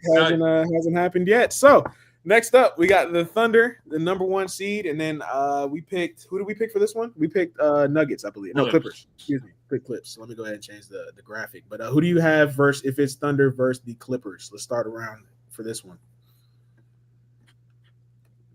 Thunder. I got Thunder. Thunder. I'm pretty. I got Thunder. Yeah, I'm still go Mitch, what do Thunder. you got? Who do you got, Mitch? Now we're asking right now. Don't you say it. It's not what we're asking right now. Man. Don't. Mitch, who do you got? You're the host, That's man. only what you asked us. Wait. Well, you already heard what I said. I had them losing first round. So yeah. Who? The Clippers. He's talking about the Clippers. Oh, okay. The Clippers. I have them losing first round. So I'm like, yeah, I can't now choose them against the Thunder. No, it's not how this works. So yeah, I'm going with the Thunder in this one, man. I mean, if James Harden's gonna struggle with any defense, brother, it's gonna be that Thunder defense. James Harden going to be abysmal. I'll tell you that right now. 2 for 16. I'm putting it on it's on the board. I would take the Thunder in this series, but what does concern me with the Thunder? Who's going to be the second scorer? Yes. That's my only concern with the Thunder. Yep. If it's one thing the Lakers exposed of the Thunder when they had that little 2-game series and the Lakers blew them out that first game, they let Shea score. They're like, you know what? If you want to get your buckets, we won't send you to the free throw line. You can take your mid-range buckets, but everybody else was not hitting. Jalen Williams didn't do anything. Luke Dort's not really an offensive player. They were letting Jalen Williams and Chet get up shots, and they were living with them beating them. So if that's the case, that's going to be how the Thunder have to make the finals. Jalen Williams or Chet is going to have to step up and hit shots, and I don't know if they're those type of players. I mean, they're good players, but I don't know if they're that caliber. Like a playoff bucket is a lot different from a regular season bucket. 100%. Yeah. It's a lot more pressure on them shots. My arms get a little heavy, your legs get a little sweaty. Sure. Yeah, for sure. You need a shot creator. I don't really see Jalen Williams as a shot creator. He can get to his. He can. He can create consistently enough. Like yeah. Probably not. It's only been this year. It's only been this year that he's gotten comfortable. And it's been in the regular season, which again, those shots are going to change in the playoffs. Defense is going to ramp up. You're going to have help defense and stuff, so you're going to have to be able to create for others. That's my thing with Jalen Williams. I think he can create his own shot. Can he create shots for others? And I haven't seen that. I don't know if that's his game. And who's going to create shots for others? Because SGA, he's a decent passer, but I mean, he's mainly passing off of getting double teamed and trying to get his own buckets. He's not really looking to facilitate. So I'm like, you got 2 offensive-minded guards that are really only looking to get their own bucket. Who's really going to create for somebody?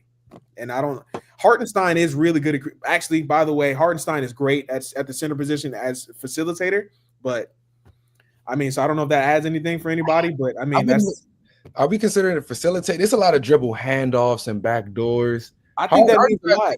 He's solid in what they ask him to do, but playoffs, you need somebody that's going to like mink drive past you, and then they're either kicking to the corner or just making a crazy.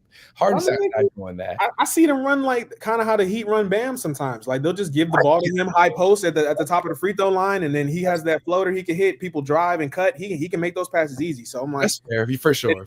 It adds another wrinkle to their game, but I'm like, how much is that going to help you when you again have those 2 offensive minded guards that aren't really creating for other people? For sure, but at least with Bam, he's somewhat of a threat from the mid range. No, he is. He's not. Hardenstein, he's not giving you that floater. No, he's not. He'll give you a floater though. If he's not going to stretch out to where Bam is. Like he's not midi or something like that. So that's I'm just talking to more of a playmaking standpoint. They have a guy that can, but you'd rather it be a guard, a guy that's going to be able to do it consistently and not kind of rely on Hartenstein to do that. So everybody had Thunder, correct? Yeah. All right, beautiful. Let's move it on. We got the Lakers, and then I think we were torn on the Rockets or the Warriors. Now, whoever had the Rockets, how do you feel about that matchup versus the Lakers? Adam, I think you had Rockets. I'm not sure. I'm pretty sure you did. I had Rockets, but regardless, Lakers in 5. Okay, I I knew don't that care. was coming. Yeah. I don't care. As much I was talking up Amen Thompson early in the stream, but I just think we're not built to win it all this year, but we're so much more built to compete than people think. And I think he comes from a 40-year-old LeBron James, who in his 22nd season, if I'm speaking correctly, he's still averaging 24, 9, and 7.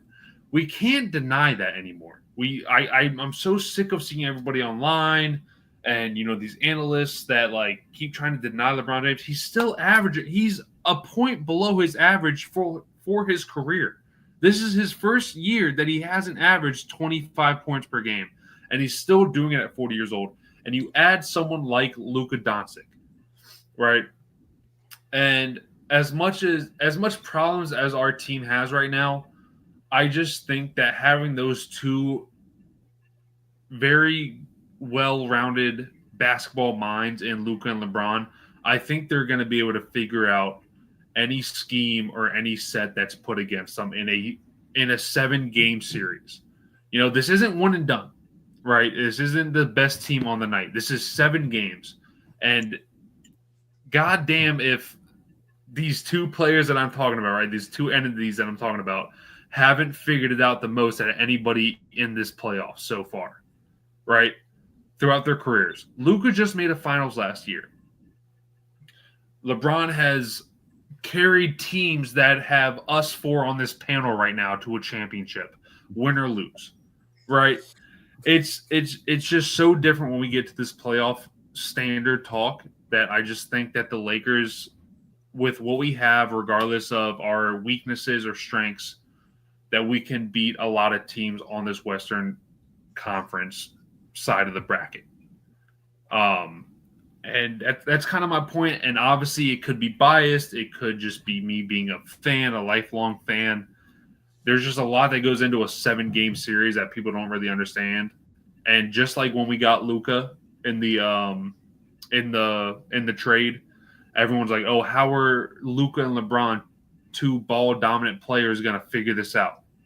Do we not think about like that these are 2 of the smartest players in the league right now? Of course they're going to figure it out, and like even going up against a Rockets or Warriors team as young as the Rockets are and as experienced as the Warriors are going to 7 games, I just think that we hold so much more strengths than weaknesses just because of these 2 players that we have on our roster right now. Just me personally. And again, that could be biased. That could be me looking at it as a fan. I just think that there's not a lot of teams on this Western side of the bracket. I have one team that's going to win the finals, and it kills me to say it, but we'll get to it when we get there. It just okay. So we know who you have for the finals. Yeah, I just don't see it, man. I just don't see a lot of team on this Western side of the bracket beating us, and we'll see how it goes. Jean-Luc, you pick Warriors or Rockets? For which one? For the last matchup. So to have them advance to this round, who did you pick? I think it was Warriors. Yeah, I believe it was Warriors. I think it was Warriors, but it doesn't matter because doesn't matter. You got Lakers. It doesn't matter. I don't care who they face. If Lakers face anybody, either of them, they're winning. I want them to face the Warriors because I want to see Steph and LeBron one more time. Because I don't know how many more opportunities we're going to get there. So I would love to see that for a whole series. Absolutely. But it doesn't matter who. They're beating both of these squads. No matter what scheme either of them can throw. Even with Jimmy Butler on the Warriors, even with Amen Thompson being incredible on the Rockets with Green and that old squad of young talent. This is the perfect blend of youth, physicality, legitimate defensive focus, and offensive actual array that this Lakers squad has been, had spurts of over the past couple of seasons of they've been great in either one aspect or another multiple times. We never put it all together, either because of personnel or, like I said before, because of that stupid, ignorant coach, Darvin Ham. But now that that's gone, we're here. Yeah, they are. If it ain't, shoot, yeah, I'm about with Adam. If it ain't but one or two people out in the West, it's hard for me to say that they can't get to the finals. And so they're beating, whether it's the Warriors or Rockets, they're beating both of them at least in 5. Like 6. We'll say 6. All right, Donna, talk to me. I took Rockets last series, but like everybody else, I'm definitely taking the Lakers. No matter who they play in the second round here, as Adam and John Luke mentioned, just the IQs, not even going to the physical skills that LeBron and Luka have, just getting down to the IQs. That's really is what can take a team further than what actually they can do on the court. Just the basketball minds they have. And then when you combine that with just the rest of the Lakers team, as we already mentioned, I'm not going to go over it again, but Austin Reeves as a third option that's pretty insane. Just a year-by-year improvement he's made. I feel like Austin Reeves is really the key to a Lakers run, because you know what you're going to get from LeBron and Luka. But if Austin Reeves is consistently giving them 20 to 25 a night, good luck, Charlie. That's crazy. Yeah. Crazy. So I'm going to take the Lakers in this series. I think the Rockets would be a little bit of a tougher matchup just because sometimes they go that double big lineup with Sengun and Steven Adams. And that kind of would be a weakness for the Lakers, just at least crashing the glass wise when they go with that super small lineup with Finney Smith or Hachimura at the 5. I mean, they'll still beat them, but it'll be interesting to see. But I'm still going to take the Lakers regardless. I think it would, even if they play the Rockets or Warriors, it would go at least 6 games with either team, but I would still take the Lakers. I'm gonna also take the Lakers, obviously. Big thing I'm gonna say though, I feel like we underestimate how good the Lakers are at rebounding. Actually, like even though they're small, like Vanderbilt is pretty he's pretty good at rebounding. LeBron James averages 8 rebounds himself. Luka Doncic can get you a triple double anyway with his rebounds. Like they're actually pretty good at rebounding. So I don't know how much they'll get killed on the glass. To be honest with you, like LeBron can still box out, and like with as many threes are being shot as longer rebounds anyway. So I'm just like, I really don't think that they're that weak on the glass, to be honest. I think the biggest thing for me, Donald said that the biggest key for them will be Austin Reeves. I think it'll just be their defense. How consistently can they get stops and in possessions, with rebounds? So that's going to be the biggest thing for me for them. But I mean, I don't think that they'll get exposed by either of these teams. I mean, it'll be the Lakers are going to make the semifinals, I feel like. So I can say that pretty definitively. And that brings me to the semifinal matchup in the West. That'll be the Thunder versus the Lakers. Adam, talk to me, man.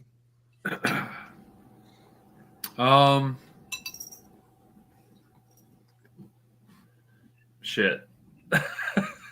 It's tough, man. It's very tough for me, especially after seeing these last 2 games, because the Thunder preyed on a Luka Doncic ejection to win them that game.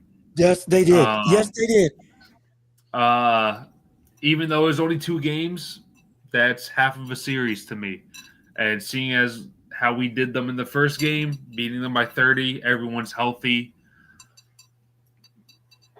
Give me the Thunder in 7. I just think it's tough, man. I think the Thunder are younger, quicker, faster, and just have more of a hunger than this Lakers team. I think we're a couple pieces away. I want to be honest, even as a fan of the team. I think this Thunder team has what it takes to win a championship right now. Having Aaron Wiggins and Isaiah Joe off the bench, it's tough. And Alex Caruso is still a big piece that no one's really talked about off the bench, off of a offensive defensive side. Yeah, man, I think this will be a good run for the Lakers squad. I think we have a lot of good things going right now. I just think we need a couple more pieces. And if I'm going to be realistic, I'll take the Thunder in 6 or 7. Just because how much more of a run and gun offense that they have, I think it's going to be tough with LeBron being 40 years old to keep up with that over 2 series beforehand going into the Western Conference Finals. Yeah, man, it's hard to say. I've had a lot of debates about it. I got a lot of Thunder fans. as friends in my circle, and I've talked to them about it, and I've said the same exact thing. Yeah, I got the Thunder going to the finals. I got them beating us this year, and I hope they can win it because the team that I think is going to win the finals is someone that I would hope they don't have another winning season going forward as a franchise. So, Jean-Luc. Yep, probably OKC. It's probably, but doggone it, I just want to see the run of Lakers getting back to the finals. I just want to see it happen, but I don't think it's going to happen. Sadly, they're one piece away. Even with Luka, if they had again another big man, I would be telling a different tune. I would be saying it will be 50-50. I'll be saying it's a toss-up. And I'm the one that's saying I know what LeBron can do. Even late into the playoffs. Shoot, that brother gets better later into the playoffs. For some odd reason, every time I watch him. So yeah, I have no doubt what him and Luka gonna be able to do together. Shoot, he might take over like he's been doing every single season and become the best player in that series again, even at 40 years old, knowing LeBron, even with Luka being by his side. But I don't think that they have enough to beat OKC. It's just too much depth, too much talent, too much defense, too much chemistry. And the Lakers are a great chemistry-driven squad, especially this season. I just don't think they can do it. But if they don't this year, they will next year. OKC does. If something happens, OKC doesn't win this year, I'm almost assured they'll win it next year. I'm almost positive. I'd almost bet money because the moves that they can potentially make come next season. But this season, I'm expecting them to get to the finals. And if they do, shoot, that's gonna be a monster. If they don't, honestly, I'm more scared if OKC doesn't make the finals this year.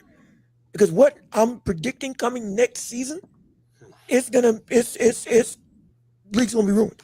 Ruined. Absolutely ruined. By not them getting to the finals this year and beating LA, most likely in 6 games.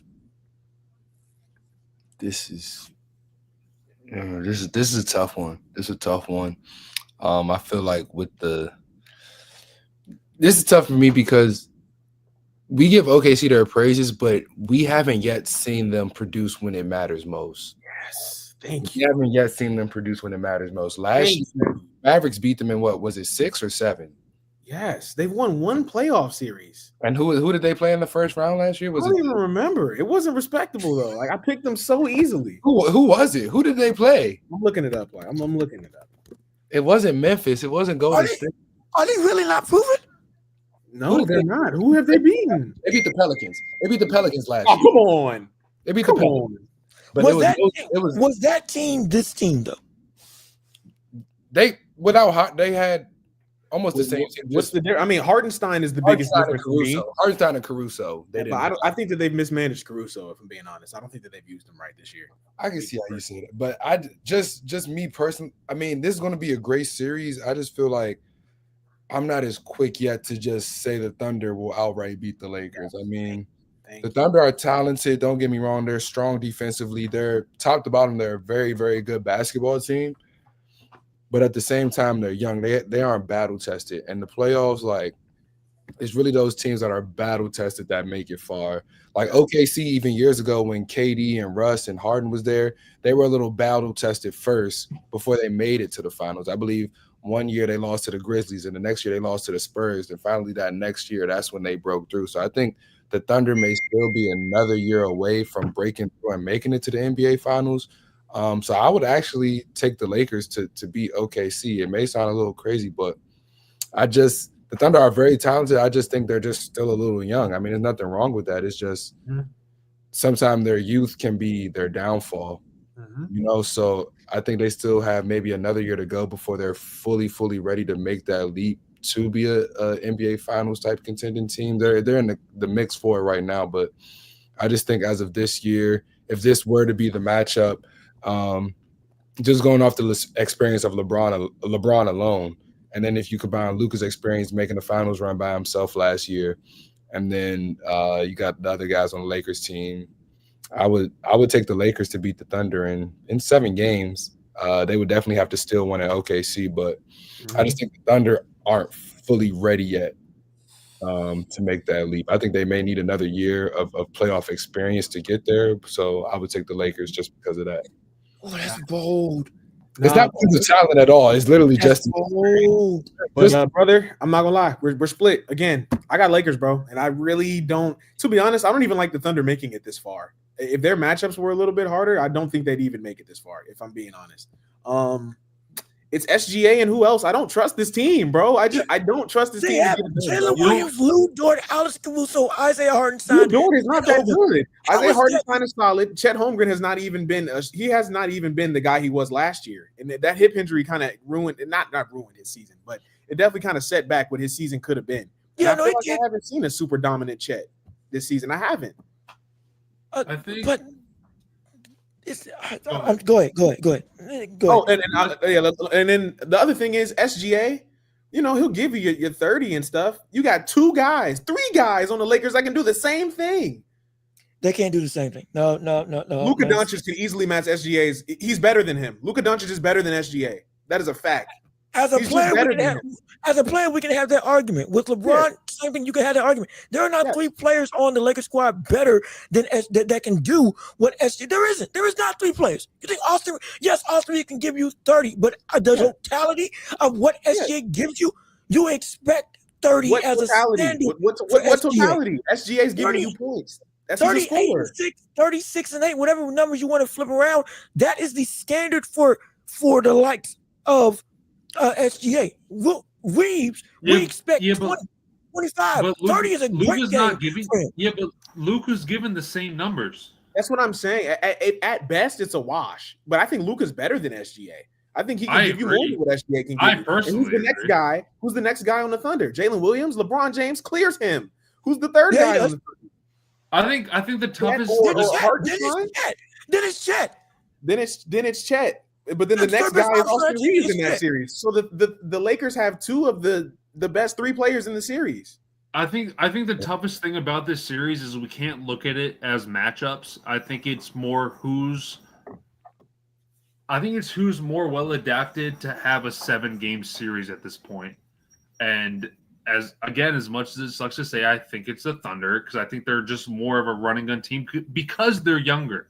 I know experience plays a lot in these playoff series. I know. I listen. I don't want to say it either. Trust me. But but I think that the cardio and how young you are is going to play a longer factor in this playoff series, especially this year, just because that there's no other teams on this western side of the bracket that's really going to keep up with a running gun team as young as the Thunder are, and there's so much we can't. The Warriors could. I think the Warriors could run and gun with them. I don't mind that. I don't mind that at all. I don't mind that.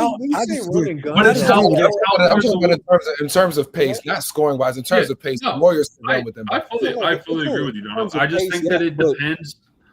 We can't keep throwing experience into this conversation anymore, especially with today's NBA, in my opinion, just because today's NBA is just getting younger and younger, and younger stars are taking over at this point. And I think SGA is the leading factor in this whole entire playoffs, eastern side, western side. I just think we can't keep throwing this experience part into the playoff bracket anymore. I just think that it's more who's ready for 7 games. As a counter, though, what young team have you seen make it all the way to the finals? That's what I was going to say. You can't name me one. I think and I agree with you. I think this year and going forward with today's NBA, I think it's a lot different. I don't think experience plays too much. What about every team that's won the championship recently has gone through a bunch of trials and tribulations before they've got on the way. Yes. Just going back over the past couple of years, if you look at the Celtics, they had to go through their run to the play. Like Tatum was in the league, 6-7 years? Yeah, we can go back. Yeah, but how many of those years were they like full contenders to me? I had like 2 or 3. Rookie year. Since his rookie year, I think they made at least since they had Kyrie, they've been like that type of team that can do that. They've been that. basically Yeah. played his whole career. I could be I'm wrong. I could be wrong. And then just That's my looking only at, thing is like I do think that experience matters, and like Donald said, like the past champions have all been there for a long time. Like the Celtics, Even the they've been Nuggets. building since Jaylen Brown and Tatum were drafted. The Nuggets, we can go backwards. The Nuggets, Jamal Murray and Jokic have been together since they were Jokic was drafted. losing Uh, to Portland in the first Bucks- round. The the Nuggets. Bucks- were. Who in 2022? The Bucks lost. The Bucks lost a few times. Oh, you talking about the No, but Warriors? they won. They won because The Warriors won 2022. Yeah, They've been yeah, together yeah. forever as well. Yeah, 21 was the Bucks. They've been together for a long time. Middleton and Giannis have been together since Giannis was drafted. The only one that's an exception to that is when the Raptors won. Yes, but even then, I wouldn't say They that had the they experience kind of were Kawhi. building toward that too when they just got Kawhi, which And then they had Ibaka, they had Danny Green, they had and those guys had been together for a while. yeah. Mark Gasol was the veteran that kind of Yes. made that whole thing. Yeah, That right. was the Right. finishing piece. Who's the veteran on this Thunder team that you all would say is like can say this is what we need to do to win? I would say Caruso. Hartenstein. I would say Hartenstein or Caruso. I don't mind Caruso, but I I'd don't probably mind say Caruso. Hartenstein if I'm being honest. I think he's going to be the engine that drives this team, respectfully. I would say That's Caruso what I because Caruso got to the championship. Like he won one. I believe did. he did win one. He He did. was And I'm like, you have to be able to show in actual games. Like you can't just talk about it. Like you can't just tell your teammates what to do in those situations. You have to be able to do it. Alex Caruso is not going to be in the game in those situations. It's going to be No, he SGA. It's played- going to be Jalen Williams. Yeah. So he played 8 to 10 minutes with us during that run. It's not. Okay. and he doesn't Caruso even isn't the driving factor. Thunder now, and that's Okay. my thing. I think they've mismanaged Caruso, but I'm like, he only plays 20 minutes. I He's not agree. going to be able to do a whole lot, if I'm being honest. So I'm like, it's SGA, and again, I think Luka and SGA kind of match. They kind of match each other out, and then it's the next best player is LeBron James. If LeBron James is your second best player, I like what you have. Like I just believe in what you have more than what the Thunder have. I have not seen the Thunder. The Thunder have won one playoff series, and it was against the Pelicans, which we all had them winning. I haven't seen them have to overcome anything. So I don't believe in this team, respectfully. And I think the regular season is different than the postseason. That run and gun style, the game slows down in the playoffs. It's more half court offense. You're gonna have to create in the half court. You have Luka Doncic and LeBron James in the half court. What can you do? And I really don't. Luka Doncic is one of those guys where I don't care who you have on him. It's not going to affect his game. It's like he's going to do what Luka does. It doesn't really matter who's on him. LeBron James, same thing. Luka's game depends on how comfortable he is in this stage with this offense. Is the biggest And thing. I think it's his offense, respectfully. Like I think I've seen LeBron James take a back seat because he knows what Luka can do. And I don't disagree with you at all. It's just such a toss. To me, from what I've seen with this team this year, it's just such a toss-up. 100%. But I think what you've seen in the regular season is not what you're going to see in the postseason because it is a different game. That run and gun stuff, you're not going to be able to do that in the playoffs, respectfully. Like that's just not how it works. And getting in a half court set, I'm taking Luka and LeBron, bro. Getting to the free throw line might be a little bit tougher. SGA's not going to get those same looks either at the free throw. That's the thing. That's He's not going to get those calls like that. It might not be the I same. love to hear it. I just got to try to be. I got to play both sides. I got to play devil's advocate. For sure. It's just it's such a toss up in the series. Like one of my boys, Marcus, he's a big Thunder fan, and we've talked for months about even this potential matchup. You know what I mean? And I've told him time and time again, it's not just because I'm on the podcast, I'm on the spot. I've told him it is a toss-up of a series. I think it goes 7 regardless. And I just think, to me, in today's NBA and with us, our Lakers team, how we have it constructed right now, I think a running gun team is so much more fit to beat us going into 7 games, just personally. For sure. Well, we are still split. Did anybody change? We're Thunder Lakers, right? It's 2-2, I believe. Yeah. Jean-Luc making a face, man. He been making a couple. No. I'm gonna stick to it. Okay. All right. I respect it. Fellas, we are at hour 30 in. Still got the entire East. All right, here we go. Wait, oh my gosh. Okay. Let's get through it. Okay. We got our finals from the West. I feel like the East is a lot more straightforward. So we got the Pacers and the Bucks. I mean, I was going to start with Adam. He's back? All right. I'm good. My fault. Yeah. We got Pacers, Bucks. Obviously, Dame will not be playing for the foreseeable future for the Bucks. So I'm going to treat it as if Dame's not playing. So, Adam, go ahead.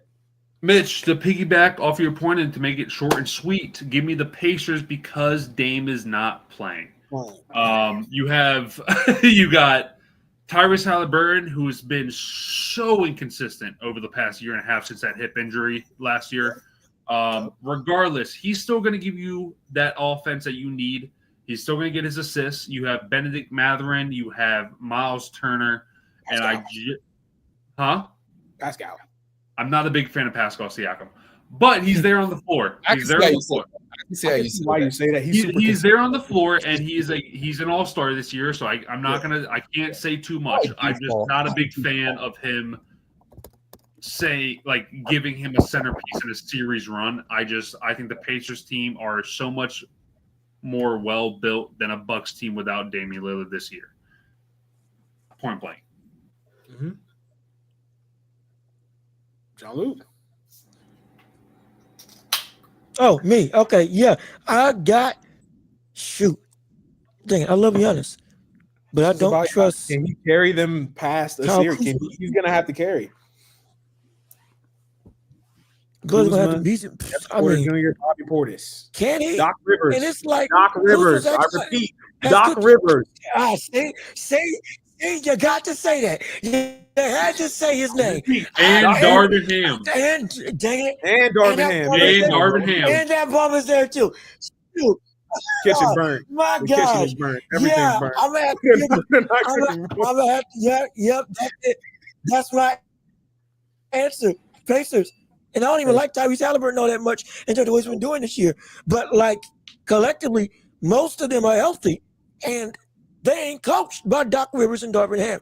And especially now, Doc without his other second best player in Dame to actually build an offense around as a more defensive-minded coach.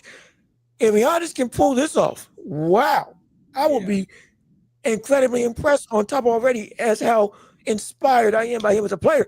But shoot, Doc Rivers and Darvin Ham, the double D's of destruction. I hate them, so I can't pick them. So give me the Pacers.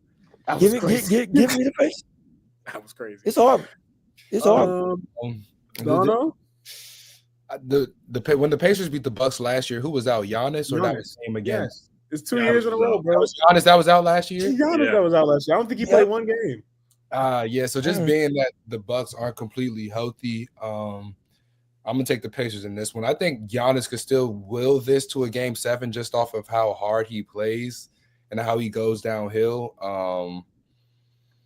Because nobody on the Pacers can necessarily stop him, but nobody can really stop Giannis. I'm thinking like Miles Turner, like if they just have somebody else guard Giannis on the ball, and then if that Giannis gets past him, Miles Turner's there to help. You know what I mean? That's what I'm thinking. Yeah, that's the thing you got to take into consideration is like, yes, Giannis is as dominant as he is, but the Pacers, all they have to do is double that and then shadow with someone else.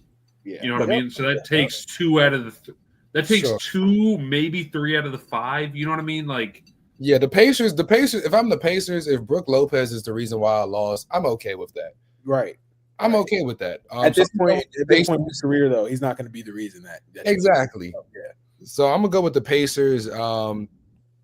I think Giannis can at least get it to 6, maybe 7 if he has like a 40-point triple-double sprinkled in somewhere or something like that, or like Kuzma has an insane game, or Bobby Portis. But without Dame, it's hard for me to see the Bucks winning this series. So I'm gonna go Pacers. Yeah, Kevin Porter Jr. can always go off for 50 as well. So sure won't. He has been getting 15 to 20 off the bench. His game's been out. He's been 8-8, 16-5-5. No, 16-5-5. That's what he is. 16-5-5 since Dame's been out. So it's solid, you know what I mean? But in a series, no, not against the Pacers with their high octane offense. You gotta be able to get stops. And outside of Giannis, who's stopping anybody on the Pacers? Yep. If anything, the dynamic dumpster fire. The dynamic dumpster fire. That's what's gonna stop him. Doc Rivers and Darvin Ham. I hate him. I can't stand it. Most of the double D's of something. That was crazy. Yeah. I caught it. I caught it midway. But I couldn't get away from it. That's why I'm trying to. You already said it. We probably all have the same pick in this one. We probably got the same pick in this one. I don't know about that one. This one has been a hot topic. Knicks Pistons. The way that Adam's been going, I don't know what he might pick. Adam, Knicks Pistons. Give me the Detroit Pistons. Wow. Give me the Detroit Pistons. I think this is a trap series for the Knicks. I think that Mikal Bridges and OG Anunoby aren't going to be as big as a factor in this series as people think. I do not care anymore. I think Cade Cunningham has stepped into a role that he's going to be able to will a Pistons 6 seed against a Knicks powerhouse like we've seen over this regular season. I don't think that the Knicks are very much built to beat a worse team like they have built to beat a bigger powerhouse team in the East. They're what, 0 or they might have a couple wins, but it's negative against big teams in the East They're right 0 now. 8, 0 9. It's one of the other. They're not built to beat a full bracket of East teams right now, and I think the Pistons. I think they're young. I think Cade Cunningham is so goddamn good that he's going to be able to will a Pistons 6 seed and have the spirit and energy to will him past a big powerhouse like the Knicks. I don't think Mikal Bridges and OG Anunoby have what it takes to really push the edge for me. So I have Pistons. Jean-Luc, Knicks, Pistons. I got the Knicks. Okay. I got the Knicks. Okay. And look, this series I'm probably saying it's going to 7 because of one. That matchup with Jalen Brunson, Jalen Brunson and Cade Cunningham, that's going to be fireworks. I'm excited for that. Incredibly excited between Detroit and the Knicks. But also, I think, honestly, I'm banking on this series, Karl Anthony Towns actually playing up to his level as a player. Yes. He is healthy, correct? Let me make sure he is healthy. This guy, I want to speak out of term. He's healthy? He's healthy. So Cat is healthy for this series, as with the majority of this Knicks squad.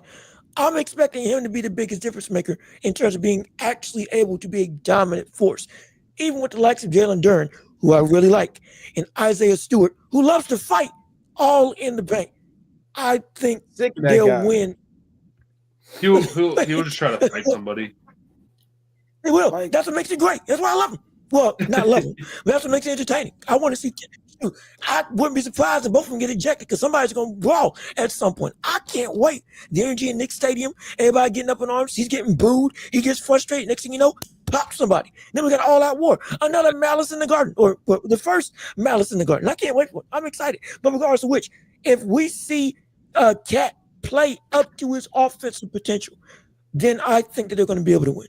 If he, in any way, potentially deviates from that, and isn't able to be that dominant number 2 that this team and Jalen Brunson needs, then this is going to be an upset.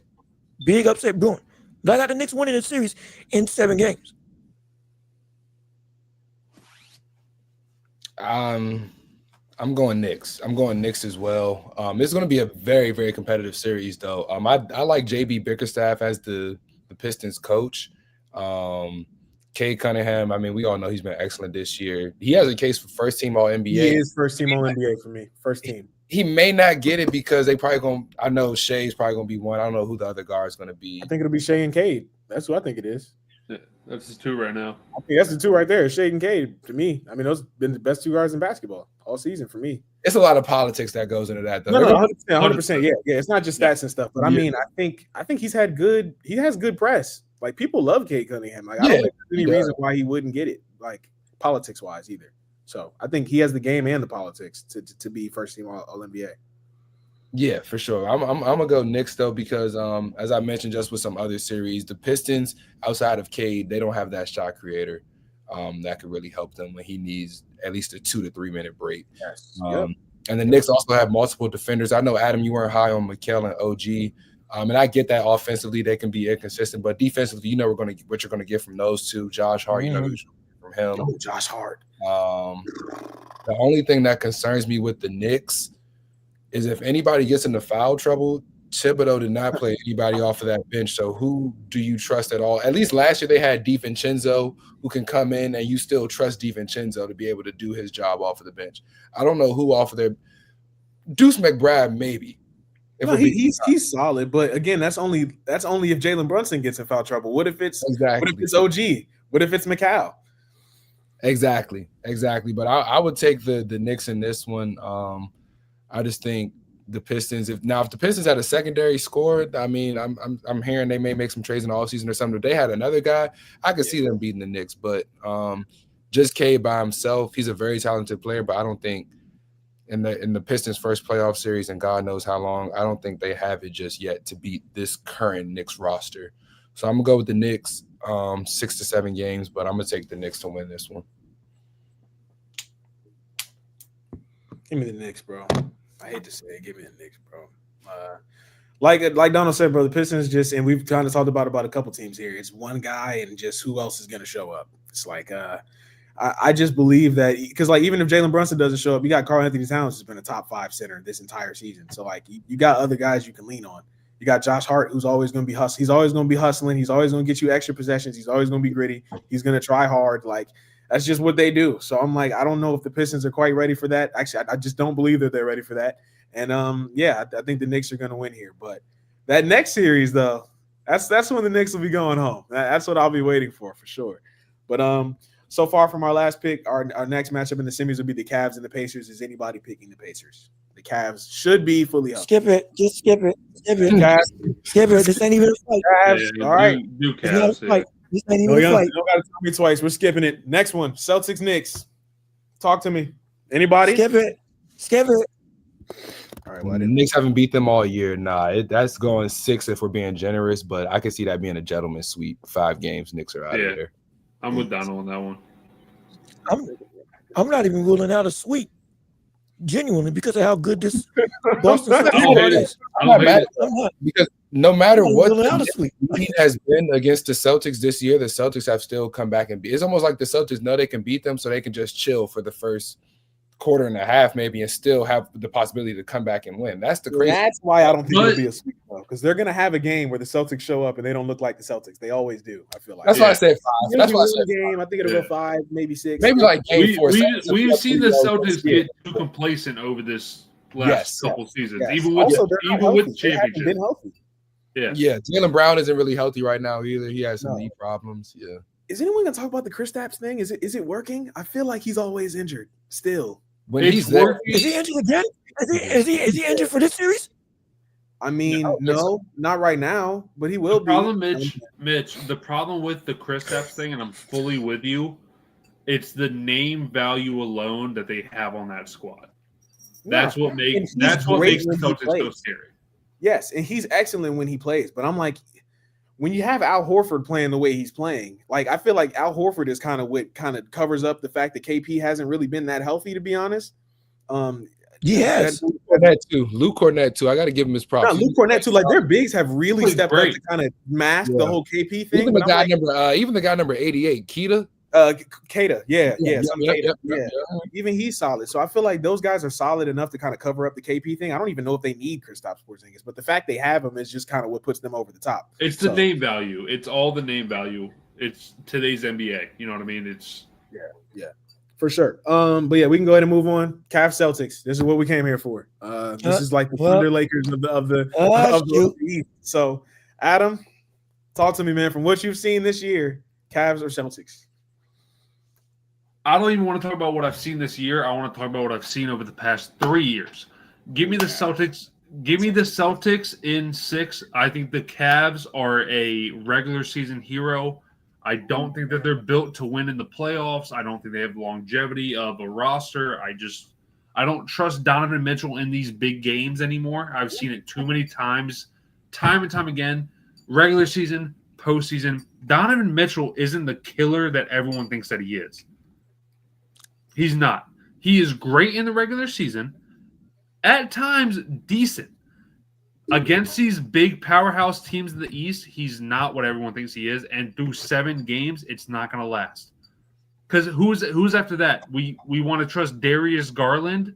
Well, I don't trust that guy. It's got to be Mobley. If they're going to do anything, Mobley has to be their first or second best player. So you trust. I'm not saying you do. I'm just saying, take a hypothetical. You trust Evan Mobley to lead us to a finals appearance? Yes or no? I'll take that as a no. So it's just not this Celtics team. We got to remember it's the same exact team to the core that won a championship last year. This Cavaliers team, they haven't been, and I don't think with the front office thinking the way they do, they will not be ready or will win a championship within the given years of their window. And I just think I think I will take Celtics in 5 to make it short and sweet. I think this Cavs team is a regular season hero. Cool, you got the 1 seed. Fantastic. What's that going to do for us in the long run as a franchise? I just don't think they're ready to see a finals appearance. And I don't think they will until they have a LeBron type of guy. And I think it's going to be get a 1st seed, 2nd seed, 3rd seed. And then God knows when they'll be back out of the play-in. You know what I mean? That's me, at least from what I've seen over the last 4 years. I don't think they're ready. And I think they're going to keep being complacent like the Blazers. Take the Blazers, for example, when they had Dame and CJ. We're going to be complacent for 4 years. They'll lead us, and then we get bounced in the 2nd or 3rd round whenever it comes down to the nitty-gritty. Luke. Oh, shoot. I'll take that as a win, whatever. This is not like if I got John Luke with no comment, I got it. No, it's the argument's incredible, and I'm not. So up front, I have Boston winning the series in 7, but this it's difficult because the caveat of experience. They won a championship, yes, but wasn't the biggest gripe about them winning a championship? They faced no. They didn't play anybody. Yeah, everybody was hurt. Yeah, every star and secondary star was hurt on every single run, or just about on every team that they played against. And then in the finals, they faced off against a team, even with Kyrie and Luka healthy, it was clearly talent for talent. They were outmatched across the board. Like outside of the 2 stars, there was literally no competition available that anybody, not PJ Washington, not Gafford, nobody could compete with that Boston squad that was on that came their way in the finals. Even with Jason Tatum playing bad, Al Horford, Jaylen Brown, and everybody else picked up the slack, and Jaylen Brown, yet again, like he did against the Warriors, had a terrible finals run in terms of terrible individual production from what we saw in the regular season. So we want to say somebody is unproven. We can argue if we want to go back a year. They ain't really been. This is the first time of just about a full run to the title that they're doing in this iteration of Boston has been against a just about fully healthy opposition across the board, depending on if people don't get injured in the playoffs. And so I'm picking them, but I'm also the hesitancy that you all had with OKC, I'm somewhat having with the likes of Boston this year, because nearly everybody is able to actually be in your way outside of last year. But even though you were the best, you didn't actually face their best at all up until the actual end game. And at that point, it was just, yeah, of course you're going to beat them. So I'm picking Boston in 7. I am. But I'm not going to be surprised at all if this Cleveland squad takes it. Not at all. Because I think, especially Adam, I think you're devaluing what Donovan Mitchell really can do in this series. Especially in the playoffs. He averages almost 30, bro, over his career. This brother, he's a killer. He's the one guy that you can trust to show up for the Cavs. Even in the years in Utah, he's been doing work. In Utah, he was wilding too. Yeah, you're right. He was wilding. Like the brother is great. This squad is actually matching what his talent can be in terms of a well-rounded squad, defensively and offensively. And ironically enough, they running 2 bigs in this series or in this whole saga, and they're even better than they were when they had Rudy Gobert on the thing. And it was supposed to be clogging at the paint. Now, we see Rudy was the problem because with 2 bigs and what should be a type of dynamic that doesn't work in today's NBA, brother, they're dominating everybody. So I get this it's tough because Boston may just be the unproven team that we're thinking of, and Cleveland may actually be better than anybody else may have expected. And if they're fully healthy by the time this series happens, if this series does happen, while I have Boston in 7, do not be surprised in the slightest if we just see this team gets upset. I want to let Dono No, go. no, I mean, I don't want you to forget what he just said, though. So, like, if you got a quick little rebuttal, you can go ahead. But I mean, Donovan Mitchell has been great, quote unquote, your words, not mine, since Utah, right? What has he gotten since Utah? What's his biggest accomplishment since Utah? No, he hasn't done anything. But I will say, hey, that's all I need. He's such a killer, right? He's this big factor, but he hasn't done anything since Utah, and that's been how many years now? Since he's been in the league, he's been this killer. 7 years, 8 years. What has he gotten? And so who on that Cavs team is going to be that next step up from Donovan Mitchell? He'll give you 30 points. He'll give you 30 points. Perfect. Who's going to give you that extra 15 to 20 to match Jaylen Brown, Derek White, Kristaps Porzingis, if he's healthy? I don't like speaking in hypotheticals. If he's healthy. Who's going to match that player for player? Ty Jerome? Sick. We live with that, right? Like, it's really not as complex as I think. I appreciate what you're saying. I really do. But let's go player for player down the line of Cavs versus Celtics. You have Darius Garland, who's one of the most inconsistent guards I've ever seen, right? Give me Derek White. Derek White. Donovan Mitchell, Jason Tatum. I'll take Jason Tatum personally. Yeah, I would too. Right? Who's matching Jaylen Brown? Nobody on that Cavs team. Yeah, probably nobody. Probably nobody. So we got to really go down like line for line. You can't stop right there. I'm not going to let you stop right there because I love the point that you just made. Oh, I sure won't, Mitch. Evan Mobley against Al Horford. From what I've seen defensively from Al Horford at this point, I don't think Jared Allen or Evan Mobley are going to get off. Respect. Love that you brought up that point. Who's stopping Peyton Pritchard on the Cavs bench? That's shit. Love that you brought up that point. DeAndre Hunter, though. They do have DeAndre Hunter, the Cavs. Beautiful. DeAndre Hunter hasn't done anything since his sophomore season, where he averaged 15-4. Beautiful. He's having a career year. He's good. He's in a career. He's not having a career year. So he's playing basketball as a career. Okay, cool. So do you want to pull up DeAndre Hunter's numbers versus Sam Hauser over the last 30 games? Yeah, DeAndre Hunter clears him, bro. Does he clear him? Yeah, bro. DeAndre Hunter is averaging 17 this season, and he's shooting 50, almost 50% from the field, bro. Screw the season because there's a lot of wash games in the season. Let's pull DeAndre Hunter up against Sam Hauser the last. Give me 20 games.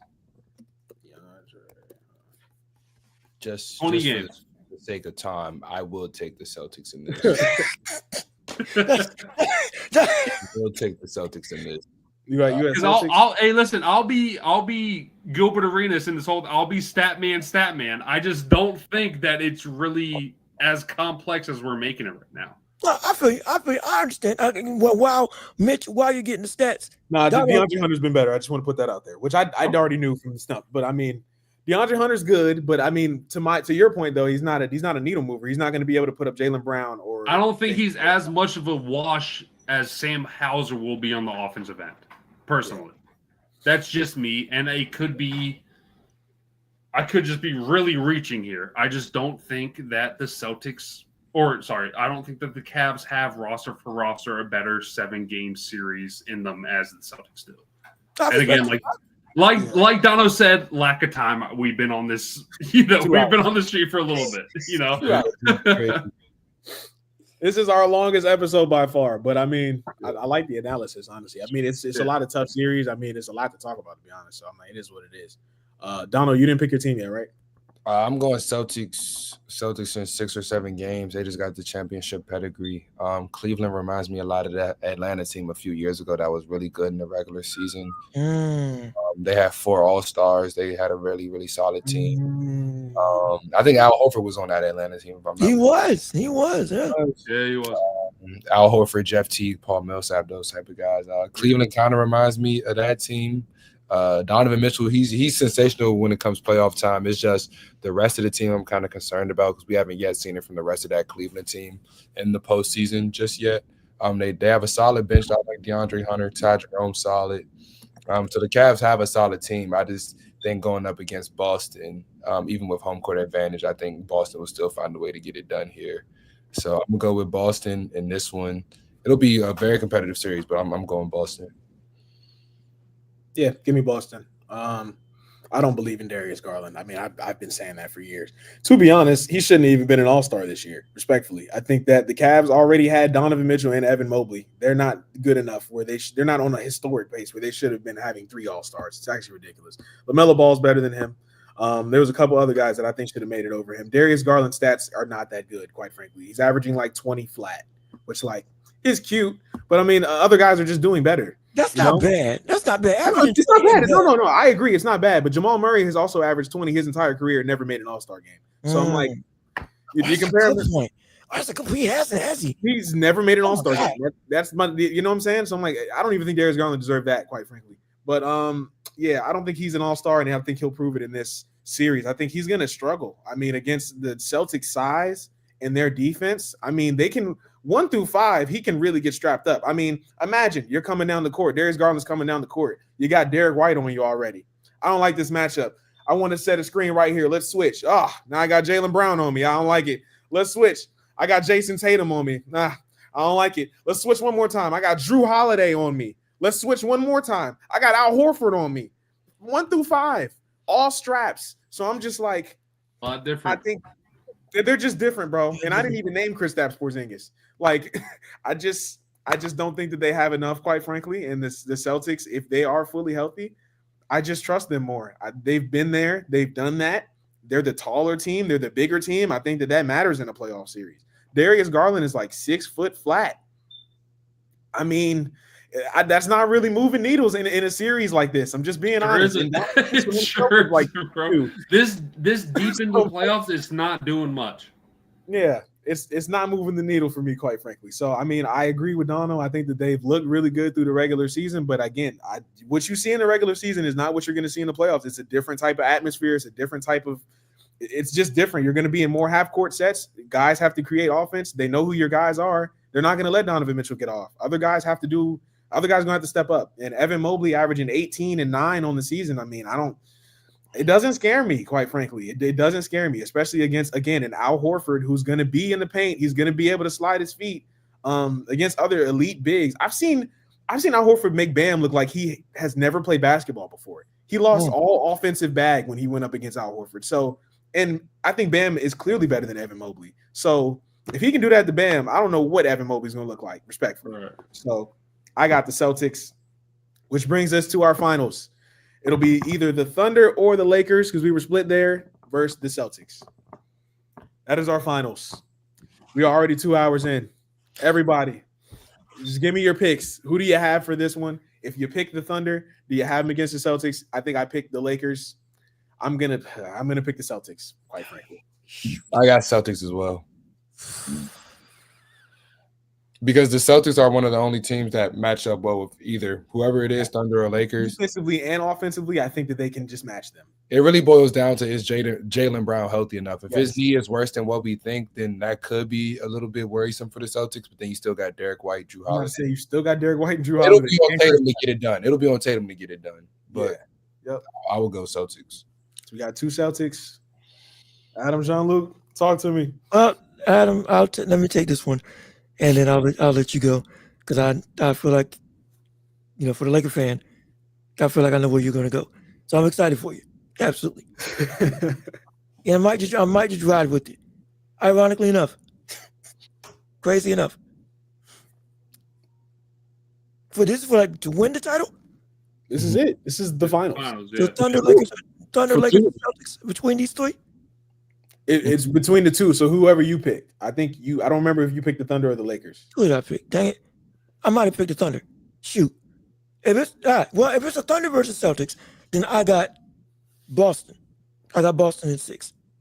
I don't want that to happen. I don't want that to happen. And it's not because I'm a Lakers fan. It's because, again, I'm a Spurs fan. Wemby, let's go. Pop, hope you're feeling better. Please, please be okay. But doggone it, I don't. Jason Tatum is just he's a bad aura farmer. And I don't like that. He's terrible. And so I just don't want to see that victory happen. No. Because it's going to be another bunch of cringe moments. The buzz is going to be a bunch of we did it. I don't know who he's going to quote now because he went through KG, Kobe again in the locker room. Paige Buckner had a better pose when she won the title a couple of months ago in the locker room. Hat down, everything. It was dope. I don't want to see that cringe fest again. And so I don't want them to win. But if it's against OKC, I think they'll win it in 6. But if it is against the Lakers, hypothetically, all right, then I'm picking the Lakers. All right, in 7. Wow. Yeah. Wow. I'm going for it because their ability to play small ball and be able to run with this team. Let's say Porzingis ain't able to come back, and it's just Al Horford running the center and Cornet and the rotation that we got. I think, ironically enough, Lakers may just be able to pull off one of the most, honestly, one of the biggest upsets in this rivalry that they've had.